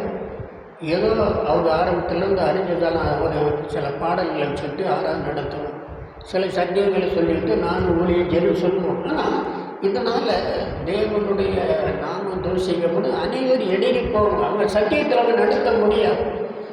எப்படி இடர்லாம் இருக்கிறவங்களெல்லாம் தேவன் சீக்கிரம் என்ன செய்வார், ஒரு முடிவை கொண்டு வருவார். அதனால் இப்போ இந்த நியாய தீர்ப்பு அப்படின்றதில் வந்து இந்த மரணத்துக்கு பின்னால் இருக்கிற ஒரு நியாய தீர்ப்பு இருக்குது. ஆனால் தேவனுடைய பிள்ளைகளுக்கு இப்போவே என்ன இருக்குது, ஒரு நியாய தீர்ப்பு வந்து வச்சுருக்கிறார். இப்போ வேறு சொல்லுறது நம்மளை உலகத்தோட நியாயம் தீர்க்காதவனுக்கு இப்போவே நம்மளை என்ன செய்கிறார், சிச்சிக்கிறார்னு சொல்லிடுது. அதனால் எங்களுடைய ஊழியக்காரங்க வந்து இன்னைக்கு வந்து மனம் போல ஜீவிக்கிறாங்க. அவங்களுக்கு வந்து இப்போ நமக்கு கதை நடந்தால் சரி, பணம் வந்தால் சரி, ஆள் வந்தால் சரி, இப்படித்தான் இருக்கிறாங்களே தவிர கர்த்தர் சித்தத்தின்படி ஊழியத்தை செய்யணும் அப்படின்றதான நிலைமை கிடையவே கிடையாது. ஆனால் இதை தேவன் கொஞ்சம் பொறுமையாக இருப்பார், கொஞ்ச நாள் என்ன செய்வார், தாமதம் பண்ணுவார். ஆனால் நீங்கள் வந்து ஒரு மேலே வரும்போது அவரே ஒரு நடவடிக்கை எடுப்பார், அவர் ஒரு நியாய தீர்ப்பை கொடுப்பார். அப்போ அந்த சங்கத்தில் என்ன செய்ய முடியாது, யாரும் தப்பவே முடியாது. அதனால் இந்த நாதாவும் அபியும் உங்களும் ஊழியத்துக்காக ட்ரைனிங் கொடுத்து சரி ஊழியத்தை ஆரம்பிங்க அப்படின்னு நாங்கள் ஆரம்பித்து வச்சா முதல் நாளே தேவையில்லாத கொண்டு வந்து ஆண்டவர் வந்து அடித்து கொண்டே போட்டாருன்னு நான் பார்க்குறோம். அப்போ தேவனுடைய நியாய தீர்ப்பு அப்படின்றது சிலருடைய காரியங்களில் சலுகையாக எடுக்கிறார், சிலர் மேலே இறக்கமாக இருக்கிறார், சிலர் மேலே இந்த கடினமாக இருக்கிறான்னு சொல்ல முடியும். யார் மேலே இறக்கமாக இருக்கு சித்தமாக இருக்கிறாரோ அவன் மேலே எப்படி இருக்கிறார், இறக்கமாக இருக்கிறாங்க. எவனை கடினப்படுத்த சுத்தமாக இருக்கிறான் என்ன செய்கிறார், கடினப்படுத்துகிறது. அப்படின்ற நிலையில் நீங்கள் ரொம்ப 15 வாசிக்கும் போது அதனால் சில பௌவாக்கினை பார்க்கறதுனால எப்படி இருக்கிறாரா, பொறுமையாக இருக்கிறார் என்று சொல்லியிருக்கிறார். அப்போ இதனால் இந்த நாட்களில் இந்த ஒரு விதத்தில் இன்றைக்கு கலையும் பயிர் வளர்ந்துக்கிட்டு இருக்கு. சாத்தான் வேலையை செஞ்சுக்கிட்டு இருக்கிறான். சாத்தானுடைய தந்திரத்தினால மக்களை அநேகருடைய பக்கமாக சேர்த்துக்கிட்டு இருக்கிறான். சீக்கிரமாக ஒரு நியாய தீர்ப்பு வரப்போகுது. இடலை பண்ணுறவங்க அக்கிரமம் செய்கிறவங்க, இடலை பண்ணுறவங்க அக்கிரமம் செய்கிறவங்க 2 பேரையும் சேர்த்து எங்கே வந்து போடுறாரு, அக்கினி சோலையில் போடுறாங்க. சில காரியத்தில் பார்த்தீங்கன்னா அவங்கள புறம்பான இருளில் போடுறாங்கன்னு சொல்லப்படும். இப்போ கல்யாண விசாரம் இல்லாமல் வந்தவொன்னே பிடிச்சி கொண்டு எங்கே போடுங்க, புறம்பான இருளில் போடுங்கன்னு சொல்லிடுங்க. அதுக்கு மேலே வந்து இந்த வேலை செய்யாமல் ஒரு தவணையும் பொறிச்சு வச்சுட்டு ஒன்று செய்யாமல் இருந்தால் அவன் பிடிச்சி கொண்டு எங்கே போடுங்க, புறம்பான இருளில் போடுங்க அப்படின்னு சொன்னார். ஒரு சிலரை வந்து புறம்பான இருளில் போடுங்கன்னு சொல்கிறார். ஒருவேளை அந்த நரகத்திலையும் பல செக்ஷன் இருந்தாலும் இருக்கும்.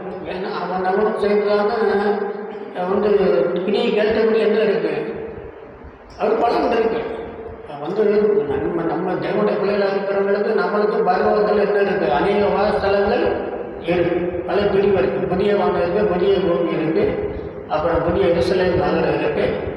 அவங்களுக்கு இது உரிய இடத்துல போய் சேருவோம். அதனால் ஆண்டவருடைய பிள்ளைகளையும் சத்தியத்தை அறிந்தவங்க அதில் அவங்க நிர்விசாரமாக இருந்தாங்கன்னா இது அவங்களுக்காக பரமான இருந்துன்னா பரவாயில்ல. ஆனால் அங்கேயும் பல்ல கடிச்சிட்டு தான் இருக்கணுமா, ஆனால் இப்பயும் அத்தனையிலே இருந்து என்ன செய்யணுமா, பல்ல கடிச்சுக்கிட்டே இருக்குன்னு சொல்லியிருக்கு. அப்போது இந்த இடத்துல பார்க்கும்போது ஒரு பயங்கரமான தண்டனை சொல்கிறார். இதே ஒரு வார்த்தையை தான் அந்த 7வது சபைக்கு, அந்த கடைசி கால சபைக்கும் இதே ஒரு நியாயத்தீர்ப்பு தான் சொல்கிறார். அதில் வந்து என்ன தெரிஞ்சுக்கிட்டுன்னா இவங்க வந்து கடினமான தண்டனைக்கு உரியவங்க, மக்களை இடர பண்ணாங்க, மற்றவங்களை கெடுத்தவங்க. அதனால் துணிகரமாக சத்தியத்துக்கு விரோதமான காரியங்களை பேசினாங்க. அதில் அக்கிரமக்காரர்களையும் என்ன சொல்லப்பட்டது. அக்கிரமக்காரர்னா யாருன்றத இப்போ நமக்கு எல்லாருக்கும் தெரியும். மத்திய சுவிசேஷம் 7ஆம் அதிகாரம் 23ஆம் வசனத்தில் அற்புத ஊழியம் செய்கிறவங்க, தீர்க்க தரிசனம் சொல்கிறவங்க, தேயிலை துரத்தனங்கள்லாம் பார்த்து அக்கிரமம் செய்யக்காரன்னு சொல்கிறார். இவ்வளோ பெரிய ஊழியம் செய்கிறவங்களை பார்த்து என்ன சொல்கிறாரு, அக்கிரமக்காரன்னு சொல்கிறார். எதன் அடிப்படையில் சொல்கிறாரு, என்ன ஆண்டவர் நாமத்தில் பேரை துரத்துன்னு அக்கிரமா, ஆண்டவர் நாமத்தான தீர்க்கத்தரிசனம் சொன்னது அக்கிரமமா, அதனால் ஆண்டவருடைய 40 நாள் அற்புதங்களை செஞ்சது அக்கிரமமா. ஏன் அப்படி சொல்கிறாருன்னா, இவங்கெல்லாம் பொருளாசைக்காரங்க. இவங்கெல்லாம் எது நீங்கள் ஏசாயா புஸ்தகம் 57 அதிகாரம் 17 வசனம் வாசிங்கன்னா, பொருளாசைன்னு அக்கிரம நிமித்தம் கடுமையாக இவங்க என்ன செய்யுது அடித்தேன்னு சொல்கிறார். இந்த மாதிரி இப்போ நீங்கள் நல்லா தெரிஞ்சுக்கிறீங்க. நீங்கள் பேசுகிற பேச்சும் அவங்க இருக்கிறதையும் பார்த்தா சுத்த பொருளாசைக்காரி நல்லாவே என்ன செய்யுது. கிறிஸ்துவனுடைய வழி வேறு, இவங்களுடைய வழி வேறு. இவங்க ஆடம்பரமான வாழ்க்கை, உல்லாசமான வாழ்க்கை. சாட்சி வேறு சொல்லிக்கிறோங்க. அந்த ஊழியத்துக்கு வரும்போது மோட்டர் சைக்கிளோட வந்து இன்னைக்கு காரை கொடுத்துருக்குறாங்க, அவர் சாட்சியாக சொல்லுவாங்க. அது சாத்தானுடைய தந்திரமான ஒரு போதை.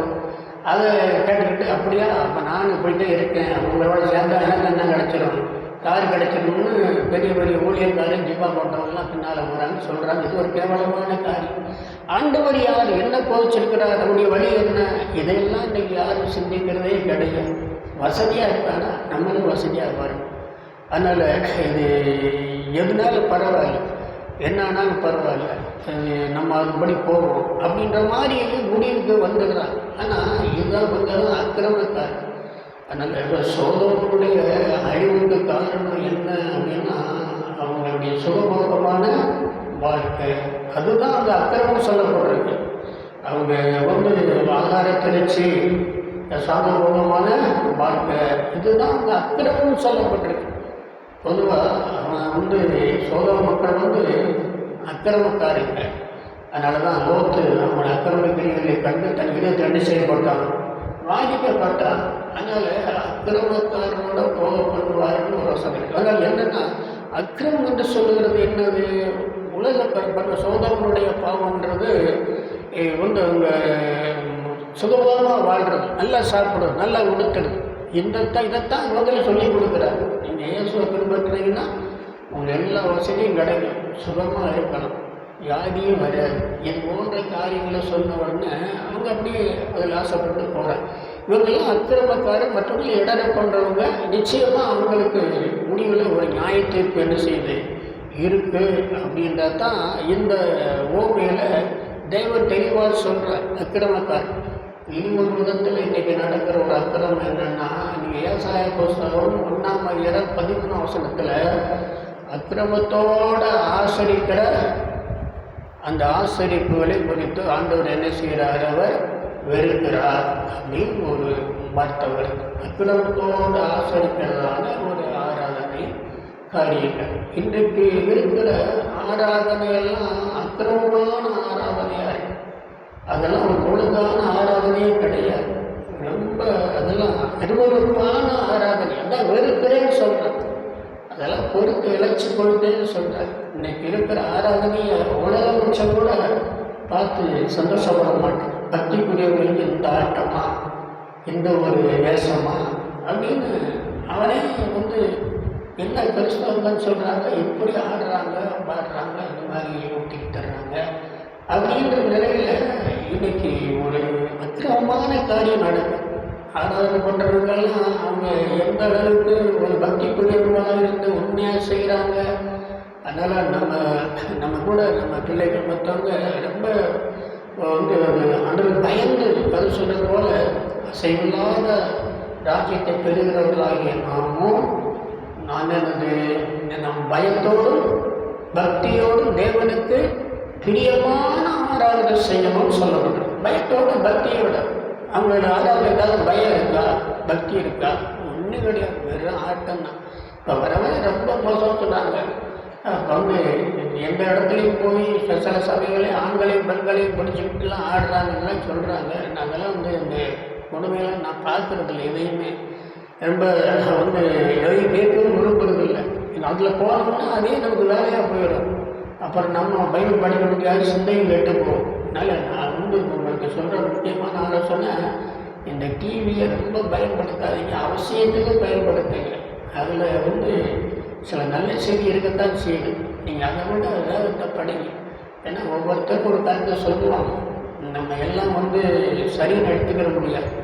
ஆண்டவரையும் அப்போஸ்தல உபதேசத்தையும் வேதத்தையும் நம்ம என்ன செய்வோம், சாட்சி ஆன்மத்தையும் கவனித்து பார்ப்போம். அதனால் யார் எப்படியும் சொல்லிட்டு போட்டோம்.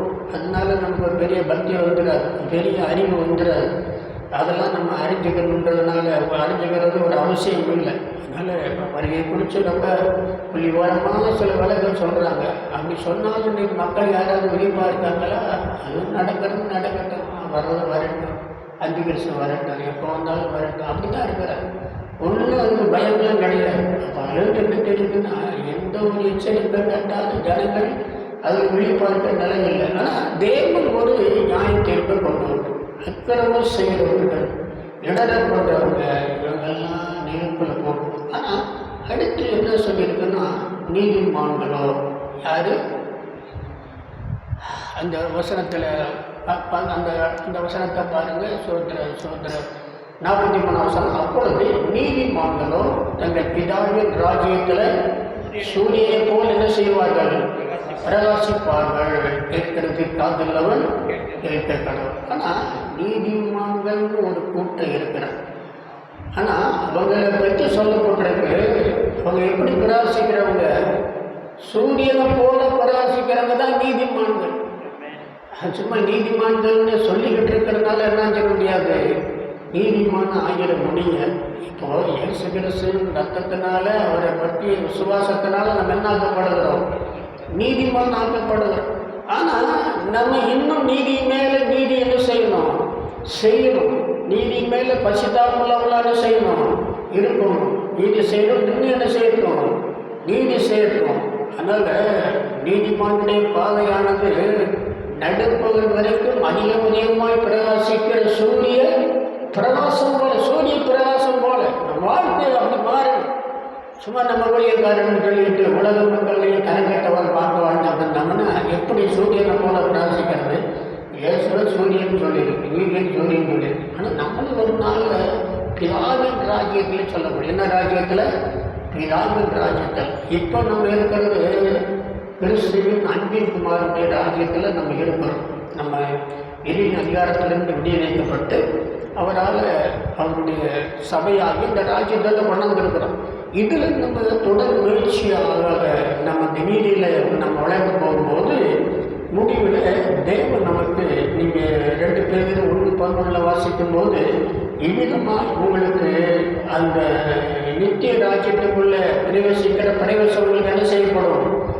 கிறிஸ்துவனுடைய நித்திய ராஜ்யம் ஒன்று இருக்குது. அது அவருடைய 1000 வருஷ அரசாட்சி.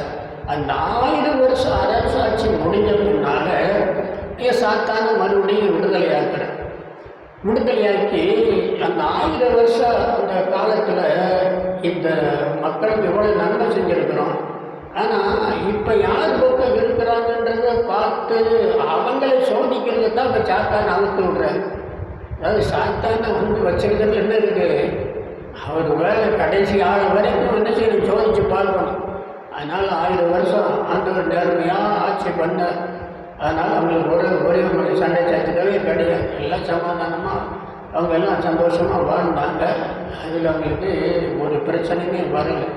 ஆனாலும் அவங்க அதில் உண்மையாக அதில் நம்மளை சார்ந்து இருக்கிறாங்களா? நம்மளுடைய அந்த ஆட்சி, நம்முடைய அந்த பிரமாணங்கள் சட்டங்களில் அவங்க பிரியப்படுறவங்களா இருக்கிறாங்களா அப்படின்றதான காரியத்தை அந்த ஜனத்தை சோதிக்கிறத தான் பாருங்க.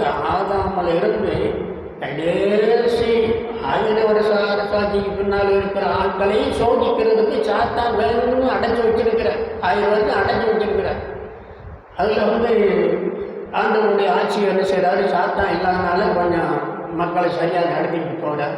ஆனால் அதுக்கு பின்னால் சாத்தான் அவங்கள உடனே நினைஞ்சாங்க, எல்லா மக்களையும் தன் பக்கமாக கூட்டி சேர்த்து எருசலேமுக்கு விரோதமாக நினைஞ்சிட்டான், போயிட்டான்னு சொல்கிறதில்ல.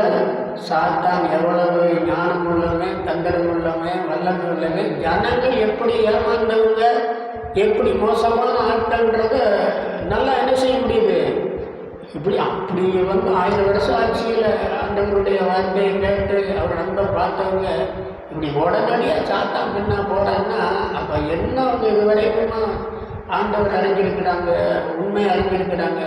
அப்படித்தான் இப்போ நினைக்கிறாங்க.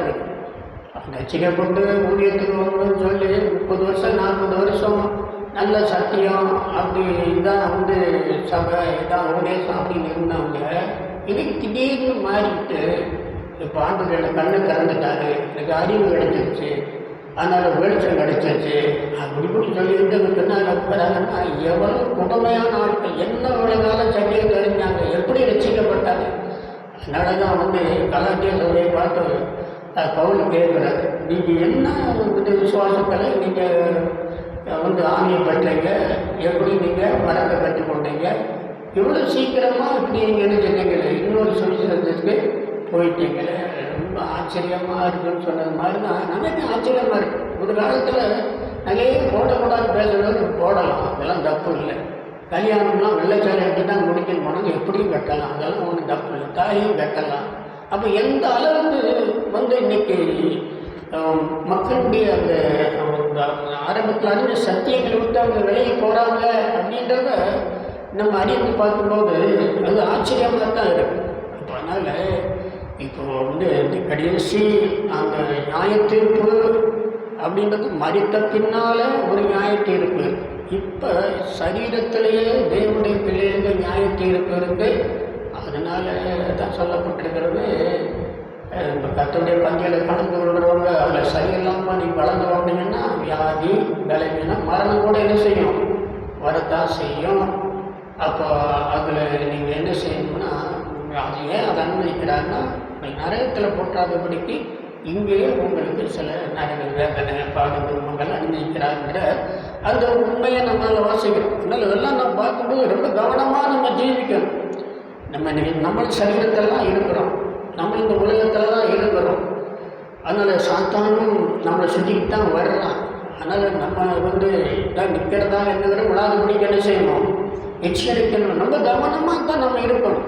எத்தனையோ பேர் சொல்கிறாங்க, அந்த பையன் அந்த உபதேசத்தில் போயிட்டான், இந்த பையன் இந்த உபதேசத்தில் போயிட்டான்னு சொல்கிறான். ஆனால் நம்ம எப்படி இருக்கோம்ன்றது நமக்கு தான் தெரியும். நம்ம எந்த உபதேசத்தில் இருக்கிறோம், எந்த சத்தியத்தில் இருக்கிறோம், எந்த காரியங்களை நம்ம இன்னைக்கு நம்ம விசுவாசம் உரிமையாக இருக்கிறோம், இது போன்ற காரியங்களை நம்ம இன்னைக்கு இதெல்லாம் நமக்கு எச்சரிப்பாக தான் என்ன செய்யப்பட்டிருக்கு. எங்கள் நீதிமான்களோ என்னது தாவீது ராஜ்யம்னா அந்த 1000 வருஷ அரசாட்சிக்கு பின்னால், அப்புறம் அந்த மக்கள் சோதிக்கப்பட்ட பின்னால் இவங்கெல்லாம் சரியில்லைனால வானத்திலேருந்து அக்கினி என்ன செய்யுது, அவங்கள அந்த அழிச்சு போட்டுருது.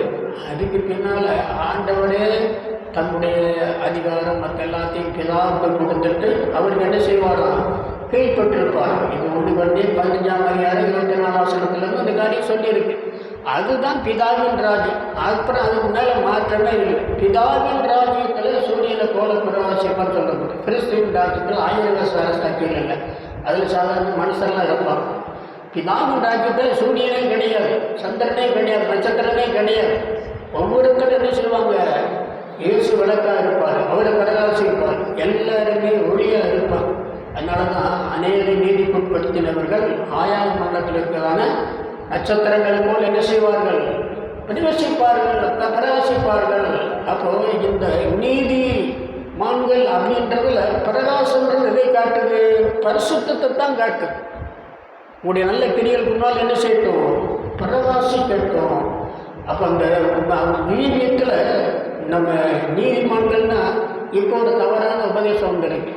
நம்ம ஆண்டவர் அதனால மீட்கப்பட்டவங்க, அவங்கெல்லாம் மன்னிக்கப்பட்டாரு, நம்ம மேலே விசுவாசம் வச்சுட்டா நம்ம நீதிமன்றம் ஆக்கிட்டாரு, நம்ம நீதிமன்றம் இருக்கிறோம். இனி நம்ம செய்ய வேண்டியது என்ன பாவம் பண்ணாலும் நம்ம நீதிமான்னு விசுவாசிக்கணும், அதை அறிக்கை பண்ணிக்கிட்டு இருக்கணும். அதுதான் நம்ம செய்ய வேண்டிய வேலை. ஆண்டவருடைய பிள்ளையாகிட்டோம், நீதிமான் ஆகிட்டோம். அதனால் நான் நீதிமான் ரத்தத்தால் கழுவப்பட்ட நீதிமான்னு பாடிக்கிட்டே நீ நீதிமானாத்தான் நீ செஞ்ச பெரியெல்லாம் பார்க்க மாட்டான்ற அப்படி ஒரு பொல்லாத உபதேசம் வந்திருக்கு. அது சுட்ட பொய்யான காரியம். நீதின்றது சும்மா சொல்லிட்டு அதான் இந்த உபதேசமே மனச்சாட்சி இல்லாத உபதேசம். அதுக்கு பார்த்தா எதிர்மறை கருத்தரங்கு, அப்படி எதிர்மறையான சிந்தனை கருத்தரங்கு. அதாவது வியாதியாக இருந்தாலும் நான் சுகமாக இருக்கேன்னு நினைச்சேன், நான் சொல்லணும் எது என்னது ஒரு உண்மையா, அது சரியா வியாதியாக இருக்குன்னு சொல்ல முடியாதானே. அதனால என்ன அது ஒரு பெரிய பாவமா. அதனால் பாவியாக இருந்தால் பாவின்னு சொல்லணும், பாவியாக இருந்துகிட்டே நீதிமான்னு சொன்னால் அது புரியல. நமக்கு பாவம் இல்லைன்னு சொல்லுவோம்னா நம்ம நாம நினைச்சிட்டோம் வஞ்சிக்கணும் சொல்லப்பட்டிருக்கு. இந்த அறிவு கூட இல்லாமல் பெரிய பெரிய பணம் பெற்றால் ஊழியக்காரங்களாம் நான் நீதிமான், என்னை அவங்க வந்து பாவத்தில் மன்னிச்சுட்டாரு, இனி நான் வந்து ஆண்டோடைய பிள்ளையாக இருக்கிறேன், எனக்கு எந்த ஒரு வியாதியும் வராது, சிச்சை வராது, என்னை நரகத்தில் போட மாட்டாங்க, இப்படி வந்து குருட்டுத்தனமாக பேசிக்கிட்டு இருக்கிறவங்களுக்கு சீக்கிரமாக என்ன வரப்போகுது, ஒரு நியாய தீர்ப்பு வரப்போகுது. அதனால் இடலை உண்டாக்குறவங்க, அக்கிரமம் செய்கிறவங்க எல்லாம் உண்மை நியாயத்தை. ஆனால் நீங்கள் வந்து இந்த தவறான இந்த வந்து உலக பிரகாரமான சில காரியங்களை நம்ம சொல்கிற வார்த்தையின்படியே நடக்கும், நம்ம சிந்திக்கிறபடியே நம்ம வந்து நடக்கும், நம்ம பேசுகிறபடியே நடக்குன்ற மாதிரியான சொல்கிறது இது பொய்யான ஒரு உபதேசம். இதெல்லாம் சமீப காலத்தில் வந்த உபதேசம் தான். வெள்ளக்காரியம் பண்ணாமல் ஏழை வந்த உபதேசம். இதெல்லாம் இன்றைக்கி வந்து எப்படியோ புதுசாக கண்டுபிடிச்சது போல. இதில் என்னன்னா அது பின்னால் ஒரு ஆவி கிரியை செய்யுது, அதனால தான் அதில் வஞ்சிக்கப்பட்டு போகிறாங்க. அது அவங்களுடைய மனதை அப்படியே இணைஞ்சிடும்னா அது அதில் ஒரு வெளிச்சம் கிடைச்சது மாதிரி, அறிவு கிடைச்சது மாதிரி அந்த ஒரு ஆவி அவங்களை அட்டாக் பண்ணிடும். அப்போ அதுலேருந்து திரும்ப முடியாது. இப்போ சாத்தான சபையில் ஒரு சபை இருக்குன்னு சொல்கிறாங்க, ஆனால் அதில் போய் சேர்ந்துட்டா அப்புறம் அவங்கள மாற்றவே முடியாது. அதுக்கு பின்னாலே அவங்க கொஞ்சம் போயிட்டே இருப்பாங்க. அதுலேருந்து விடுதலை வர்றது கஷ்டம். அதே மாதிரி தான் இந்த உபதேசம், இது ஒரு சாத்தானுடைய உபதேசம். எவ்வளவு தெளிவாக சொன்னாலும் இன்றைக்கி யாருக்கும் என்ன செய்கிறதில்லை, சத்திய அறிவே கிடையாது. அதனால் இதெல்லாம் ஒரு ஆண்டவருடைய ஒரு உபதேசமாக வழியா, இது எதுக்கு இந்த உலக பிரகாரமான வசதியும் வாய்ப்பும் ஆசீர்வாதமும் சுகமும் இதெல்லாம் நிலையானதா? ஒன்றுமே கிடையாது. அதனால் அதை சொல்லியிருக்கிறபடி ஒருத்தன் வந்து தாழ்ந்தவர் உயர்த்தப்பட்டதை குறிச்சா, தாழ்ந்த உயர்த்தப்பட்டா அவன் தேவனை குறித்து என்ன செய்யணும், மேன்மை பாராட்டணும். சரி இவ்வளவு மோசம் பார்த்தீங்க, ஆண்டவனை ஆசிரியர் உயர்த்தி வச்சுருக்கேன் மன்னிக்கணும். ஆனால் உயர்ந்தவர் தாழ்த்தப்பட்டால் அதுக்கு அவன் என்ன செய்யணுமா, தேவனை மையப்படுத்தணும். ஏன் அப்படின்னு சொன்னால், இந்த ஒரு எனக்கு இருந்த ஐஸ்வர்யம், இந்த வசதி வாய்ப்பெல்லாம் இப்போ வந்து ஆண்டவர் இல்லாமல் ஆக்கிட்டாரு. அது நன்மை தான். ஏன்னா மனுஷன் துள்ளை போல இருக்கிறான், அவனுடைய மேன்மையெல்லாம் குடிய போல என்ன செய்யுது இருக்கு. வெயில் முடித்த உடனே நினைஞ்சிடும், அது வாடி போகிறது போல. எந்த ஐஸ்வர்யவான் அப்படியே தன் வழியிலே வாடி போவான்னு சொல்லியிருக்கு. அதனால் இது எண்ணத்துக்கு என்ன தான் இருந்தாலும் ஒரு நாள் அது வாடித்தான் போகும், என்ன மேன்மை இருந்தாலும் அது ஒன்றும் இல்லாமல் தான் போகும் அப்படின்னு அப்படிப்பட்ட சிந்தைக்கு வந்துடணுமா. அதுதான் தேவன் வந்து ஒவ்வொருத்தரை ஒரு விதமாக வச்சிருக்கிறார். அவர் வசதியாக இருந்தால் அதில் எப்படி இருக்கிறது சோதிச்சு பார்ப்பார். சில வறுமையான சூழ்நிலையை பொறுத்து அதை சோதிச்சு பார்ப்பார். அதில் நம்ம உத்தமனாக வழங்கப்படணும். இதெல்லாம் நம்ம எதுக்காக சிந்திக்கிறோம்னா, வேதத்தினுடைய வந்து ஒரு உண்மையான ஒரு வழி அல்லது கிறிஸ்துவனுடைய உண்மையான போதனை என்ன அப்படின்றத நம்ம தெளிவாக அறிஞ்சு அதில் நடக்கிறதுக்கு. அதுக்கு தான் நான் காலையில் சொன்னது போல் உள்ளவனுக்கு என்ன செய்யப்படும், கூடுதல் கொடுக்கப்படும், பரிபூர்ணமும் உள்ளவன்னா அதுக்கு ஏதுவான அந்த உணர்வும் தாழ்மையும் வாஞ்சையும் பிரயாசமும் என்ன செய்யணும் இருக்கும். அப்போ தான் நம்ம தேவனுடைய ரகசியங்களை நாம் அறிந்து கொள்ள முடியும். ரெண்டாவது, நம்ம எந்த அளவுனால் அழைக்கிறோமோ அந்த அளவு தான் தேவன் என்ன செய்வார், அழைப்பார். எந்த அளவுக்கு நம்ம இந்த உலகத்தை வெறுக்கிறோமோ அந்த அளவுக்கு தான் ஆண்டவர் சொன்னார், இந்த உலகத்தின் ஜீவனை வெறுக்கிறவனே அந்த உலகத்திலே அந்த ஜீவனை நித்தியமாக என்ன செய்வான், காத்துக்கொள்வான். இதுதான் அடிப்படையான தேவனுடைய போதனை. இதை விட்டுட்டு இந்த உலகத்தினுடைய வாழ்வை பெருசாக நினச்சிக்கிட்டு பேசிக்கிட்டு அதனால் அப்படி வாழலாம் இப்படி வாழலாம்னு ஓடுறதெல்லாம் எவ்வளவு வந்து மதிக்கட்ட காரியம், அறிவில்லாத காரியம். அதனால் சாத்தாங்கள மன்னலை கண்ணென்னா இருக்குதான் குருடாக்கி கொண்டுட்டான். அதனால் எல்லாரும் அவங்களுக்கு அதான் அவங்களுக்கு இன்னும் சத்தியம் சொன்னாலும் கண் இருந்தாலும் அவங்களுக்கு என்ன செய்ய மாட்டாங்க, பார்க்க மாட்டாங்க, காது இருந்தாலும் கேட்க மாட்டாங்க. அவங்க இருதயத்தை சாத்தான் நிரப்பிட்டான்னு சொல்லியிருக்கு. அதனால் சாத்தானுடைய மனசை அப்படியே இருந்துமா அதே அந்த சிந்தனையில் கொண்டு போயிடும். அப்புறம் பின்னால் எல்லாம் திரும்ப முடியாது. அதனால தான் இன்றைக்கி இயேசுவை பற்றி சொல்கிறாங்கனாலும் வேறு இயேசுவை பற்றி சொல்கிறாங்க, வேறு ஆவியை பற்றி வேறு ஆவியை வச்சுக்கிட்டு வேலை செய்கிறாங்க. ஆனால் அங்கே ஒரு சில வேலைகள் நடக்கும், சில அற்புதங்கள் கூட நடக்கும், சில நன்மைகளோடு உண்டாகும். அந்த ஆவிகளால் அதை வச்சு செய்கிறாங்க. ஆனால் இயேசு எப்படிப்பட்டவர் தான் சொல்லப்பட்டிருக்கிறது, இப்போ நம்ம வந்து எல்லாம் அதில் தான் கவனமாக இருக்கணும். நம்ம எல்லாம் ஆவியில் அடைஞ்சிடக்கூடாது, நம்பிட கூட. இதெல்லாம் இந்த கடைசி காலத்தில் இந்த மாதிரி சில காரியங்களை நம்ம அதிகமாக சிந்திக்க வேண்டியதாக இருக்குது. ஏன்னா ரொம்ப கொடிதான காலம். சத்துரு வந்து தனக்கு கொஞ்ச காலம்தான் ஒன்றும் இருக்குன்னு தெரிஞ்சுக்கிட்டு என்ன செய்கிறான், ரொம்ப கோபமாக வேலை செஞ்சுக்கிட்டு இருக்கிறான். வேகமாக வேலைக்கிட்டான். யாரால கெடுக்க முடியும், எப்படி சமயம் கெடுக்க முடியும். அதனால் எப்படி பெரிய பெரிய ஆட்களெல்லாம் நம்ம என்ன செய்யலாம், நம்ம வழிகளை கொண்டு வரலாம். இந்த விதமான நிலைகள் தான் அங்கே சாத்தானுடைய அந்த கிரிகள்லாம் நடந்துகிட்டு இருக்கு. அப்போ நம்ம இந்த ஒரு சூழ்நிலையில் நமக்கு ஒரு முடிவு, நியாயத்தீர்ப்பு இருக்குது. நம்ம முடிவில் எப்படி பிதாவின் ராஜ்யத்தில் போய் நம்ம பிரகாசிக்கிற அந்த ஒரு நிலையில் இருப்போமா? இப்போ இதே மாதிரி பாருங்கள், அடுத்த ஒரு சபையை பற்றி வாசிக்கும்போது அங்கே வந்து பரலோக ராஜ்யமானது என்னது, கடுகு விதைக்கு ஒப்பாக இருக்கிறது. அதை ஒரு மனிதன் எடுத்து தன் நிலத்தில் போட்டான். அது வளர்ந்து பெரிய மரமாகி கிளைத்து விட்டு ஆகாய்த்து பறவை உண்பிழைத்தக்கதான பெரிய மரமாயிடுச்சு அப்படின்னு சொல்கிறது. இந்த காலத்தில் அந்த அந்த ராஜன் இந்த கிறிஸ்தவ மதத்தை அவன் வந்து தன்னுடைய ராஜ்யத்தின் மதமாக்கி உலகமெல்லாம் அது பரப்பப்பட்டு பெரிய மதமாகினதுன்றது ஒரு நடந்த சம்பவம். ஆனால் இது மத்தியில் நம்ம கூட இன்னைக்கு நம்ம என்ன சிந்திக்கணும்னா, இன்றைக்கு இப்படிப்பட்டதான சில வேலைகள் நடந்துக்கிட்டு தான் இருக்குது. சில ஆவியல் பெரிய செஞ்சுட்டு தான் இருக்குது. இப்போது அவங்க வந்து தன்னுடைய அதிகாரத்தை பயன்படுத்தி சில காரியங்களை மக்களை இந்த ஒரு அமைப்புகளை கொண்டு வந்தான். அவங்க எல்லாரையும் வந்து மோட்சத்தை கொண்டு போகிற சூழ்நிலையில் அவங்க வந்து காரியங்களை செய்யலாம். ஆனால் ஒரு காரியத்தை அவங்க விதத்தில் தேவன் சில காரியங்களை அனுமதிக்கிறார். இப்போ இயேசு நாமத்தில் பேயை துரத்தனோடையே தடுக்க வேணான்னு சொல்கிறாரு. இப்போ அவன் வந்து ஏன் சொன்னால் ஆண்டவன் சொல்கிறான், அவனை போய் ஆண்டவன் தடுப்பார், தடுக்க மாட்டான். சரி, அவன் செய்கிற வேலையை செய்யட்டும். அவன் மூலமாக சில வேலை என்ன செய்யட்டும், உலக அளவில் நடக்கட்டும்.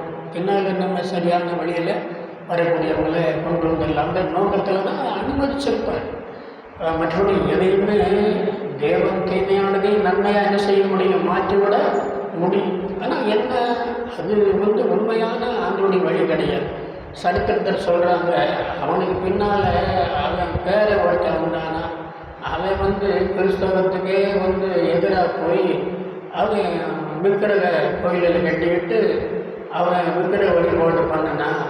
அதனால் அவன் பேரங்காலத்திலேயே அந்த கிறிஸ்தவத்துக்கு அந்த மேன்மை இல்லை, அதை அவன் பேரை என்ன செய்யலை, நம்பலை அப்படின்ற மாதிரி சொல்கிறான். விதமான நிலையில் இன்னைக்கு இந்த ஆட்கள் கூடுறது, ஆட்களை சேர்க்கிறது அப்படின்றது இன்னைக்கு எதன் அடிப்படையில் மக்கள் பெரிய கூட்டம் போகிறாங்க அப்படின்றதே நம்ம சிந்திக்க வேண்டியது. அதில் ஏதோ அவங்களுக்கு லாபம் இருக்குது, நன்மை இருக்குது, ஆதாயம் இருக்குது அப்படின்றதுக்கு தான் போகிறாங்கன்றது நல்லா தெரியும். என்ன உலக பிரகாரமான சில ஆசீர்வாதம், நன்மைகள். அன்றைக்கு அந்த மதத்தில் கிறிஸ்தவர்களுக்கு சலுகை இருந்துச்சு. பள்ளிக்கூடத்தில் படிக்கிறதுக்கு அவங்களுக்கு சில வாய்ப்புகள், வியாதி இருந்தால் சுகமாகிறதுக்கு இலவசமான மருத்துவ உதவிகள், இப்படி ஒன்று படிக்கிறதுக்கு அவங்களுக்கு இலவசமான வசதிகள். இது போன்ற அடிப்படையில் தான் அன்னைக்கு இணைஞ்சிருக்கிறாங்க மக்கள், அந்த மதத்தில் சேர்ந்திருக்கிறாங்க. இன்றைக்கும் சாத்தா இப்படி ஒரு உலக பிரகாரமான சில ஆசைகளை காட்டித்தான் அவங்ககிட்ட சில வல்லமைகள் இருக்குது, அதிகாரங்கள் இருக்குது. இன்றைக்கி ஒரு ஸ்தாபனங்கள் அப்படின்றத வச்சுருக்கிறாங்க. அந்த ஸ்தாபனத்தில் சில உதவி பண்ணுறாங்க, அதனால் அவங்க சில வந்து நன்மைகளை செய்கிறாங்க. இதுக்காக போய் நம்ம வந்து ஒரு ஊழியத்தில் போகிறதோ அல்லது ஒரு சபைக்கு போகிறதோ அப்படின்றது தேவனுடைய சத்தமே கிடையாது. நம்ம அண்ணனுடைய வழி வந்து இந்த உலகத்தில் நமக்கு எதிரி மேலே இன்னும் வைக்கக்கூடாது, பற்றுள்ளவங்களாக இருக்கக்கூடாது. நமக்கு நித்திய ராஜ்யத்தில் போய் சேரணும், நித்திய ஜீவனை சுதந்திரித்து கொள்ளணும். இந்த ஒரு நிலையில தான் நம்ம இன்னைக்கு ஆண்டவரை பின்பற்றி போகிறவங்களாக இருக்கணுமே தவிர அந்த ராஜாவை பின்பற்றி அன்றைக்கு உலகமெல்லாம் பின்பற்றி போனது போல இன்றைக்கு அநேக ஊழியக்காரர்கள் விசுவாசிகளும் உலக பிரகாரமான நன்மைகளை நாடி போகிறன்றது இதே ஒரு கருத்தில் தான் நம்ம சிந்திக்க வேண்டியிருக்கு. ஆனால் அங்கேயும் மறைமுகமாக அங்கே சாத்தானுடைய ஒரு வார்த்தை வருது. என்ன வருது அப்படின்னா, அங்கே பறவைகள் வந்தடையத்தக்கதான பெரிய மரம் ஆயிடுச்சு. முதல்ல பறவை விளைச்ச வகையில் அணைஞ்சிருச்சு, பறிக்கிட்டு போயிடுச்சு. இப்போ பெரிய மரம் அணைஞ்ச உடனே அந்த பறவையெல்லாம் இங்கேயே வந்துருந்துருச்சு. பூரா சாசு கூட்டம் தான். அதனால் இன்றைக்கி நிறைய பெரிய பெரிய சபைகளில் போய் அண்டிக்கிட்டு அப்படி எங்கே ஆசீர்வாதமாக இருக்குது, சந்தோஷமாக இருக்குது, வசதி இருக்குது இப்படின்னு போகிறாங்கன்றது இப்போ இந்த இது மட்டும் ரோமன் மார்க்கம் உலகம் முழுவதும் ஒரு காலத்தில் அவங்களுடைய ஆளுகை இருந்துச்சு. இப்போ இனி ஒரு உண்மையை நம்ம தெரிஞ்சுக்கிறணும். இது பதவியில் அடைகிற ஒரு இடமா தான் அன்றைக்கி இருந்திருக்கு.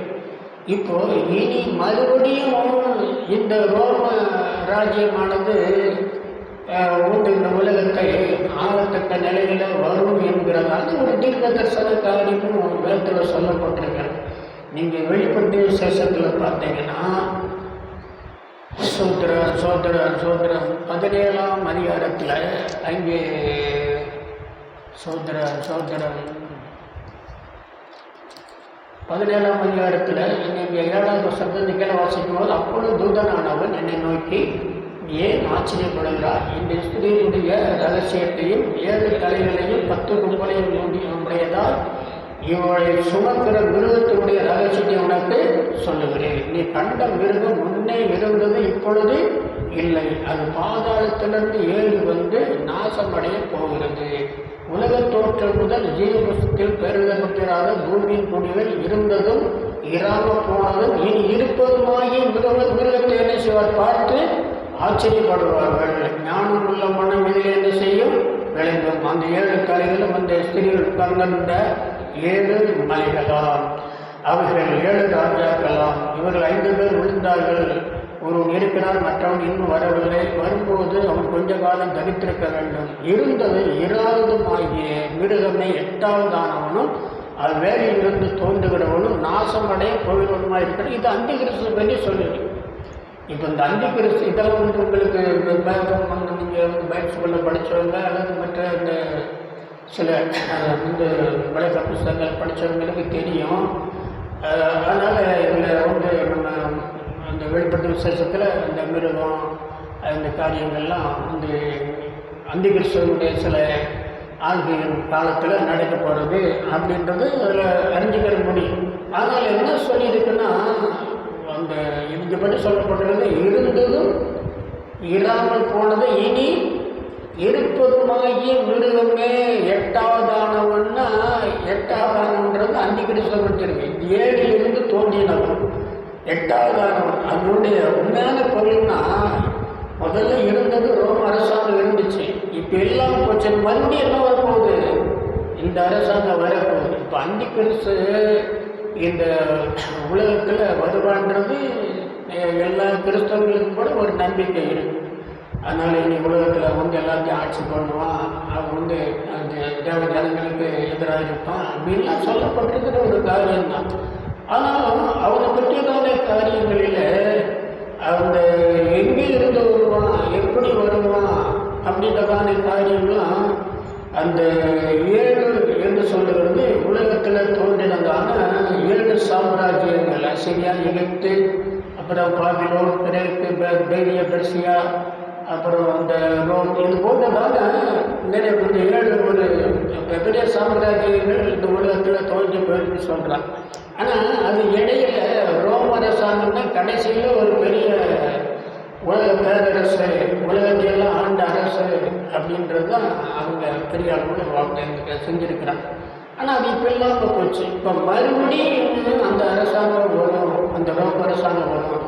இப்போ இருக்கிற அந்த அந்திக்கிற அந்த போப்பாண்டவரை இப்போ என்ன சொல்லிக்கிட்டு இருக்கிறாருன்னா, இந்த எல்லா மதத்தையும் உண்டாக்கணும் அப்படின்றதுக்கு அவர் அமைப்பு வச்சு அவரை செயல்படுத்திக்கிட்டு இருக்கிறார்.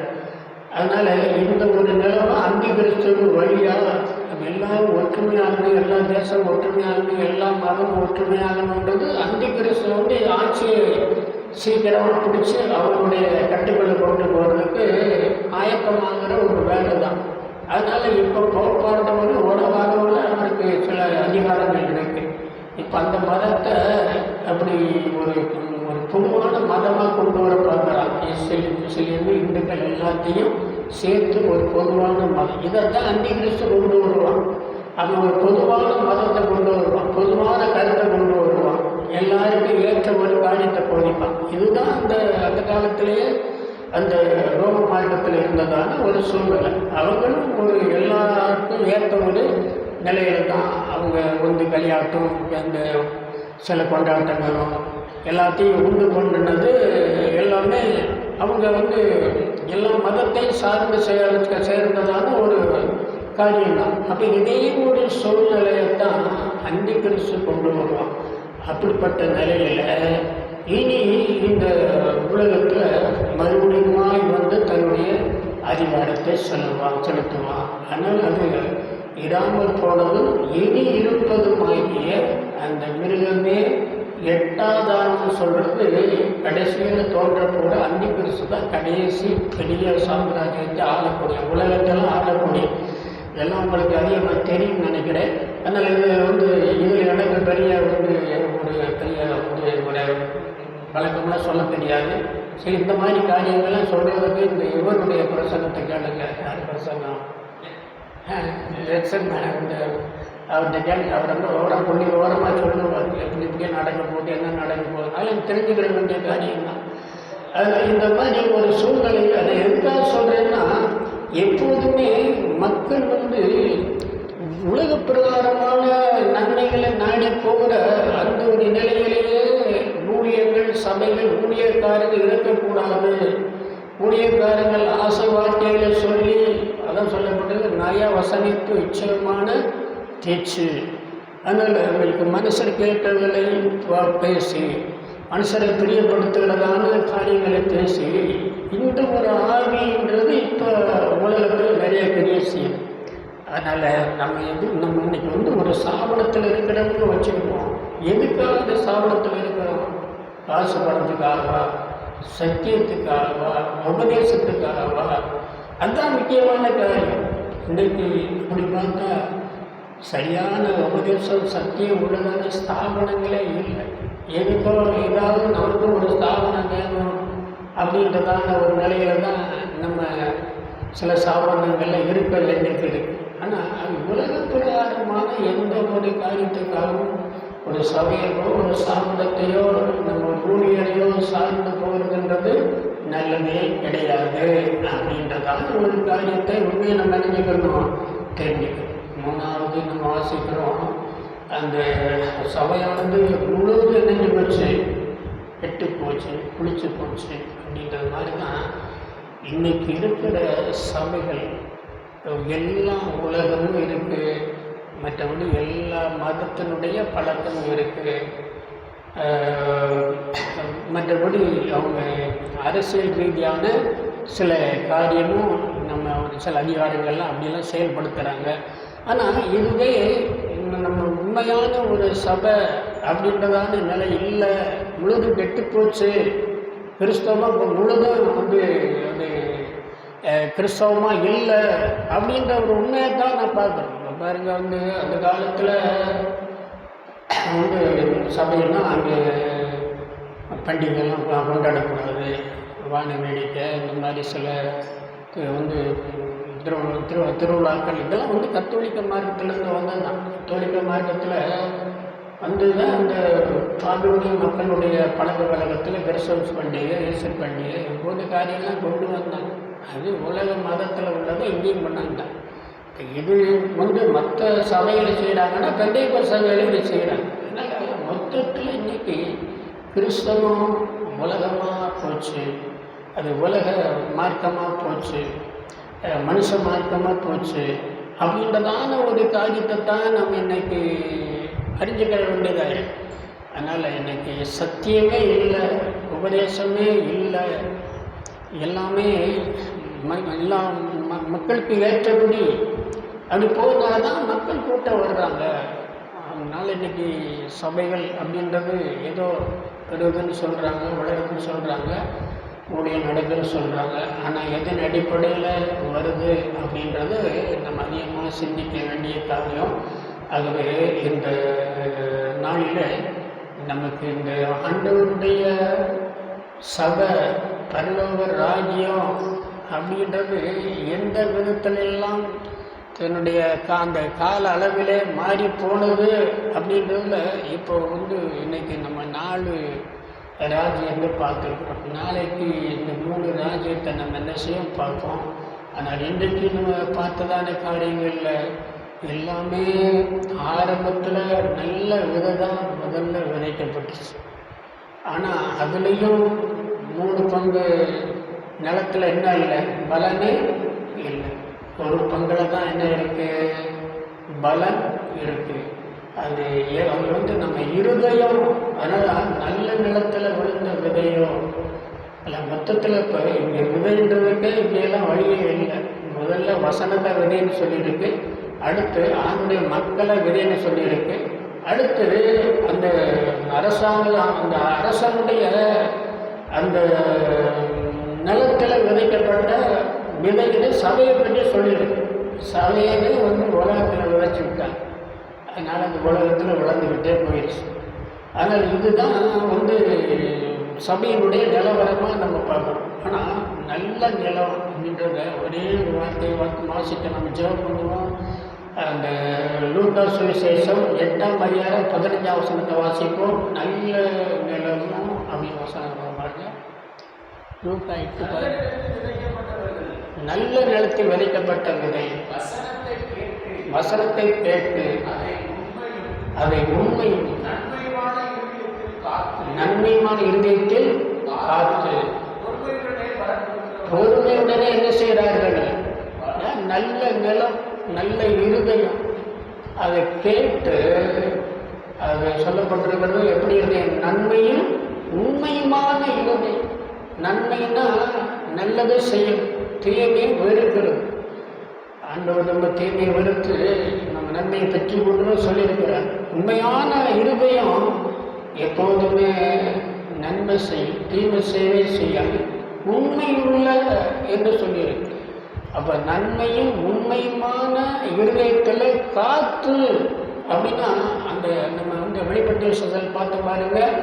அந்த 6ஆவது சபை, அந்த பிளவேலியா சபை அந்த வசனத்தை எழுதிச்சான், காத்து கொண்டதுன்னு சொல்லப்படுது. என் வசனத்தை கொண்ட குழந்தை நீ காத்து கொண்டபடியினால நீ கொஞ்சம் பலம் இருந்தும் என்னுடைய வசனத்தை நீ காத்து கொண்டபடியினால. அதனால் இன்றைக்கு மோசமான இந்த உலகத்தில் நம்ம இருதயம் நல்ல இருதயமா, உண்மை உள்ளவங்களா நம்ம இருக்கணும். உண்மையான இருதயம், அதில் எந்த ஊருக்கு பெருட்டு திருட்டு உலக ஆசை இந்த மாதிரி காரியங்களும் இருக்கக்கூடாது. அது சொல்லப்பட்டிருக்கிறது. பொறுமையுடனே பலன் கொடுக்குறாங்க. எப்படி பலன் கொடுக்குறாங்களா அப்படின்னா என்ன அர்த்தம், நமக்கு இதில் பிரச்சனைகள் இருக்கத்தான் செய்யும். இந்த நல்ல ஒரு பலன் கொடுக்கணும்னா, இதுக்கு நல்ல ஒரு ஜீவியத்தில் வரணும்னா, ஒருவேளை பிதாவின் ராஜ்யத்தில் சூரியனை போல பிரகாசிக்கணும்னா இந்த உலகத்தில் நம்ம நேர்மையாக நடக்கணும், நீதியாக நடக்கணும். அப்போ அப்படிப்பட்டதான அந்த ஒரு நிலைக்கு நம்ம இருதயம் செம்மையாக இருந்தாத்தான், சரியாக இருந்தாத்தான். யோசனை நம்ம எசேக்கியா ராஜா பற்றி சொல்லப்பட்டிருக்கு.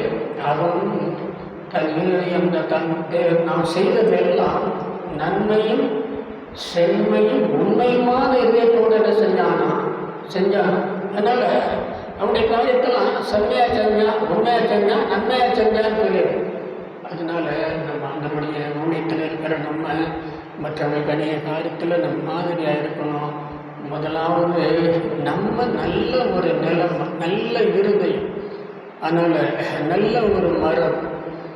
அதனால் நம்ம தேவனுடைய ராஜ்யத்தின் காரியங்களில் நாம் உபதேசிக்கப்பட்டு நாம் பழையதும் புனிதமான அந்த பொக்கிஷங்களை மற்றவர்களுக்கு கொடுக்கிறவங்களாக இருக்கணும்னு தேவனுடைய ராஜ்யத்துக்கு அடுத்தவங்களை உபதேசிக்கப்பட்டு எப்படிப்பட்டவங்களாக இருக்கணும், தேர்னவங்களாக இருக்கணும். அதனால் இந்த நேரத்தில் நம்ம இருதயத்தில் இந்த நன்மை செய்கிறவங்களா உண்மை உள்ளவங்களா வாழ்க்கையில் என்ன பிரச்சனை வந்தாலும் அதில் பொறுமையாக இருந்து சகிக்கும்படி நடக்கிறவங்க இருக்க அதனுடைய கிருபை கர்த்தரை நோக்கி பார்ப்போம். அல்லேலூயா அல்லேலூயா அல்லேலூயா.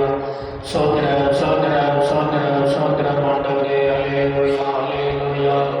ஆண்டவரே சோதர தவஞ்சமான உலகத்தில் ஆண்டவரே சோதர சோதர மையான உலகத்தின் மத்தியில் ஆண்டவரே சோதர சோதர மையான விசுவாசத்துக்கு அந்த ஊழியத்தில் வைத்திருக்கிறவர்களாக நாங்கள் துணிக்கிறோம். அல்லேலூயா. சோதர சோதர சோதரம் அப்பா ஆண்டவரே நீக்கத்தாவே வசனத்தை அணித்து ஆண்டவரே உணர்த்தி ஆண்டவரே சோதர சோதர சங்கீதங்களை எங்களை நடத்தும்படிக்காக உங்களுடைய கிரியைக்காக நாங்கள் ஆண்டவரை ஜெயிக்கிறோம் அப்பா. எங்களுடைய இருதயத்தை ஆண்டவரே செம்மைப்படுத்தும் ஆண்டவரே. அல்லேலூயா. சீர்படுத்தும் அப்பா. அல்லேலூயா. சோதர உண்மையுள்ள இருதயமாக இருக்கட்டும் ஆண்டவரே. திருப்பத இருதயமாக இருக்கக்கூடாதப்பா. வல்லாத இருதயமாக இருக்கக்கூடாது ஆண்டவரே. அல்லேலூயா. நல்ல நிலம் போல எங்களுடைய இருதயங்கள் வசனத்தை கேட்டு அதை ஏற்றுக்கொண்டு உணர்வடைந்து ஆண்டவரே அதை காத்து கொண்டு ஆண்டவரை 30, 60, 100 பலன் கொடுக்கிறவர்களாக இருக்க ஆண்டவரே எங்களுக்கு கிருபை தாரும் அப்பா. கிருபை தாரும் ஆண்டவரே. அல்லேலூயா. அவருடைய ஆண்டவரே வேதத்தின் ரகசியங்களை ராஜ்யத்தின் ரகசியங்களை நாங்கள் அறியவும் இன்னுடைய ராஜ்யத்தின் காரியங்களை தேடவும் எங்களுடைய வாழ்க்கையானது ஆண்டவரே இன்னும் ஆண்டவரே நீதியின் மேல் நீதி செய்து பரிசுத்தத்தின் மேல் பரிசுத்தம் அடைந்து மகிமை மேல் மகிமை அடையத்தக்கதாக நான் எங்களுக்கு பெருமையின் மேல் பெருமையை தரும்படியாக நோக்கி பார்க்கிறோம் அப்பா. அருமையான ஊழியக்காரர்களாய் சோதரம் உடைய கலையினுடைய அவர் வாஞ்சியில் அறிந்திருக்கிறேன் அப்பா. பிரயாசங்களை அறிந்திருக்கிறேன் ஆண்டவரே. சோதர சோதர சோதர விதமான ஆண்டவருடைய சிந்தனையோடு கூட உடைய பிள்ளைகள் தன்னுடைய ஜீவியத்தையும் குடும்பத்தையும் ஆண்டவருடைய ஊழியர்களையும் ஆண்டவரே சோதர கட்டில் அடக்கி ஆண்டவருடைய சோதர உனக்கு சொந்தமானபடியாக இந்த ஊழியத்தை நிறைவேற்றி கடந்து போக கற்று உதவி செய்யும்படியாக உடைய பெருமைக்காக ஜெபிக்கிறோம் ஆண்டவரே. அல்லேலூயா அல்லேலூயா அல்லேலூயா அல்லேலூயா. சோதர சோதர சோதர சோதர பெருமைதாரும் பெருமைதாரும் ஆண்டவரே பெருமைதாரும் அப்பா. சோதர சோதர மீனவரை நன்றாய் உணர்த்தி ஆண்டவரே நீ நடத்துகிறீர்கள் என்று சொல்லியிருக்கிறது. உணர்வுள்ள இருதயங்களை தாரும் அப்பா. தாழ்மையுள்ள இருதயங்களை தாரும். படிந்த ஆவியை தாரும். உருகுண்ட ஆவியை தாரும் ஆண்டவரே. அல்லேலூயா அல்லேலூயா அல்லேலூயா அல்லேலூயா. சோதர தரிசனம் போன்ற ஆண்டவரே கல்லான என்னுடைய உள்ளங்களை ஆண்டவரே உடைத்து நொறுக்கி ஆண்டவரே சதையான இருதயங்களை தந்து அல்லேலூயா. சோதர சோதர இந்த வசனங்களை நாங்கள் காத்து கொள்ளுகிறவர்களாய் ஆண்டவரே வசனத்தில் நிலைத்திருக்கிறவர்களாய் எனக்கு உதவி செய்ய வேண்டுமே. அல்லேலூயா. சோதர சோதர சோதர சோதர சோதர அல்லேலூயா அல்லேலூயா அல்லேலூயா. சுகமான வாழும் சுகவீனம் யாவும் எப்போதும் இருப்பதில்லை. சுகமான வாழும் சுகவீனம் யாவும் எப்போதும் இருப்பதில்லை. நிறைவான செல்வ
கலங்காதே எல்லாவற்றிற்கும் முடிவு சீக்கிரம் நம்பிக்கையில் தளராதே எல்லாவற்றிற்கும் முடிவு சீக்கிரம் நம்பிக்கையில் தளராதே நகைக்க ஒரு காலம் புலம்ப ஒரு காலம் எதற்கும் ஒரு காலம் உண்டு நகைக்க ஒரு காலம் புலம்ப ஒரு காலம் எதற்கும் ஒரு காலம் உண்டு தேட ஒரு காலம் இழக்க ஒரு காலம் பகையும் சிநேகமும் மாறும் தேட ஒரு காலம் இழக்க ஒரு காலம் பகையும் சிநேகமும்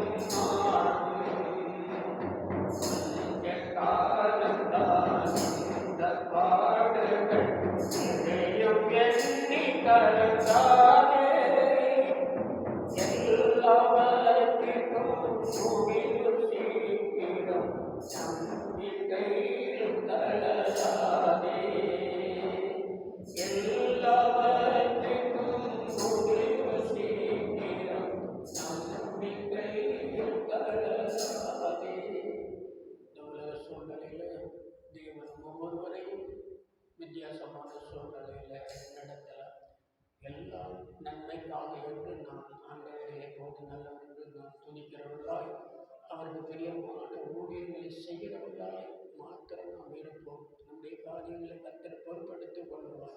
வேற யாரும் குளிக்க பார்த்தன்னா இருக்கிறான் என்று சொல்லியிருக்கிறது. நாம் நம்முடைய தோட்டத்தில் வேலை செய்யும்போது நியாயமான கூலிகளை நமக்கு தருவேன் என்று சொல்லியிருக்கிறார். அலையிலோ அதனால நியாயமான தேவையை நமக்கு தருவார், அவசியமான தேவையை நமக்கு தருவார். அதனால் சோர்ந்து போகாமல் நீங்கள் உண்மையாக ஊழியம் செய்யும்படி ஆசைப்படுங்கள். தொடர்ந்து சோதரம் ஆண்டவரத்தில் இறக்கத்துக்காக அவரை நோக்கி பாருங்கள். மகா பரிசுத்தமான நல்ல பிதாவே, இந்த ஆண்டவரே சோதரம் வேலையிலே கொஞ்ச நேரம் நம்முடைய சமூகத்தில் கூடியிருந்து ஆண்டவரே இந்த உலகத்தில் சபையின் காரியங்கள் எவ்விதமான நிலையில் இருக்கும் என்கிறதை தீர்க்கதரிசனமாக சொன்ன அந்த காரியங்களை நாம் கொஞ்ச நேரம் நாம் திரும்பி பார்க்கும்படியாய் நினைக்கும்படியாய் கர்த்தர் உதவி செய்து ஆண்டவரே எல்லாவற்றையும் நல்ல விதைகளையே விதைக்கிற எங்களுடைய ஆண்டவரே சோதரம் மனுஷகுமாரனாய் நல்ல தேவனாய் இந்த உலகத்தில் வந்து எங்களுக்கு நல்ல சத்தியங்களை நீ போதித்தெடுக்கிறீரப்பா. நித்திய வாழ்வுக்கு வேண்டியதான ஆண்டவரே சோத்திரம் கோதுமை போன்றதான வார்த்தைகளை எங்களுக்கு தந்திருக்கிறேன். அன்று இந்த சத்துரு இந்த உலகத்தில் ஆண்டவரே கலைகளை விதைத்து இன்றைக்கு சோத்திரம் கலைகள் காணப்படுகிற அந்த காலத்தில் நாங்கள் அது மத்தியிலேயும் நல்ல கோதுமை மணிகளாக நல்ல பலனை கொடுக்கிறவர்களாக இருக்கிற தாவே நன்மையும் உண்மையுமான இருதயம் உள்ளவர்களாய் இந்த வேத வசனங்களின் இருதயத்தில் நாங்கள் காத்து பொறுமையோடு நாங்கள் எங்களுக்கு நியமித்திருக்கிற ஓட்டத்தில் நோக்கி ஓடி அந்த பலனை பெற்றுக்கொள்ள கர்த்தர்களுக்கு இறக்கம் வரட்டும். ஆண்டவரே அருமையான ஊழியக்காரர்கள் குடும்பங்களுக்காக சோதரம், பிள்ளைகளுக்காக சோதரம், உடைய பிரயாசங்களுக்காக சோதரம், நல்ல ஐக்கியத்திற்காக சோதரம், இந்த காரியங்கள்லாம் பகுத்து செய்கிற தண்டிக்காக சோதரம். உங்களுடைய கருப்பிலங்களை தாண்டி ஒப்புக் கொடுக்கணும். நாளைய தினத்தில் ஆண்டவருடைய சோதரம் உடைய சமத்தில் கூடியவர்களுக்கு இறக்கம் பாராட்டு. ஆண்டவராக இயேசு கிறிஸ்துவின் நாமத்தில் வேண்டுகிறோம் நல்ல பிதாவே, ஆமென். சோதரம் சோதரம் சோதரம் சோதரம் சோதரம். என் ஆத்மாவே கர்த்தரை சோதரி, என் முழு உள்ளமே பிரசுத்த நாமத்தை சோதரி. என் ஆத்மாவே கர்த்தரை சோதரி, கர்த்தர் செய்த சகல வாரங்களையும் சோதரம் சோதரம் சோதரப்பா சோதரம்.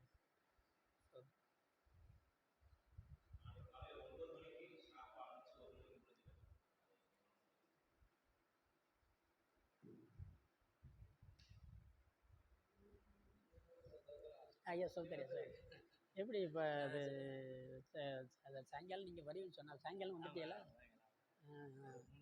அங்கே அங்கே எதாவது நடக்குன்னு சொன்னாங்க ஊழியர் கூட்டம். இங்கே திருவாசனத்தில் ஊழியர் மீட்டிங் இன்னைக்கு எங்களுக்கு. நான் அங்கே தான் வந்துக்கிட்டு இருந்தேன்.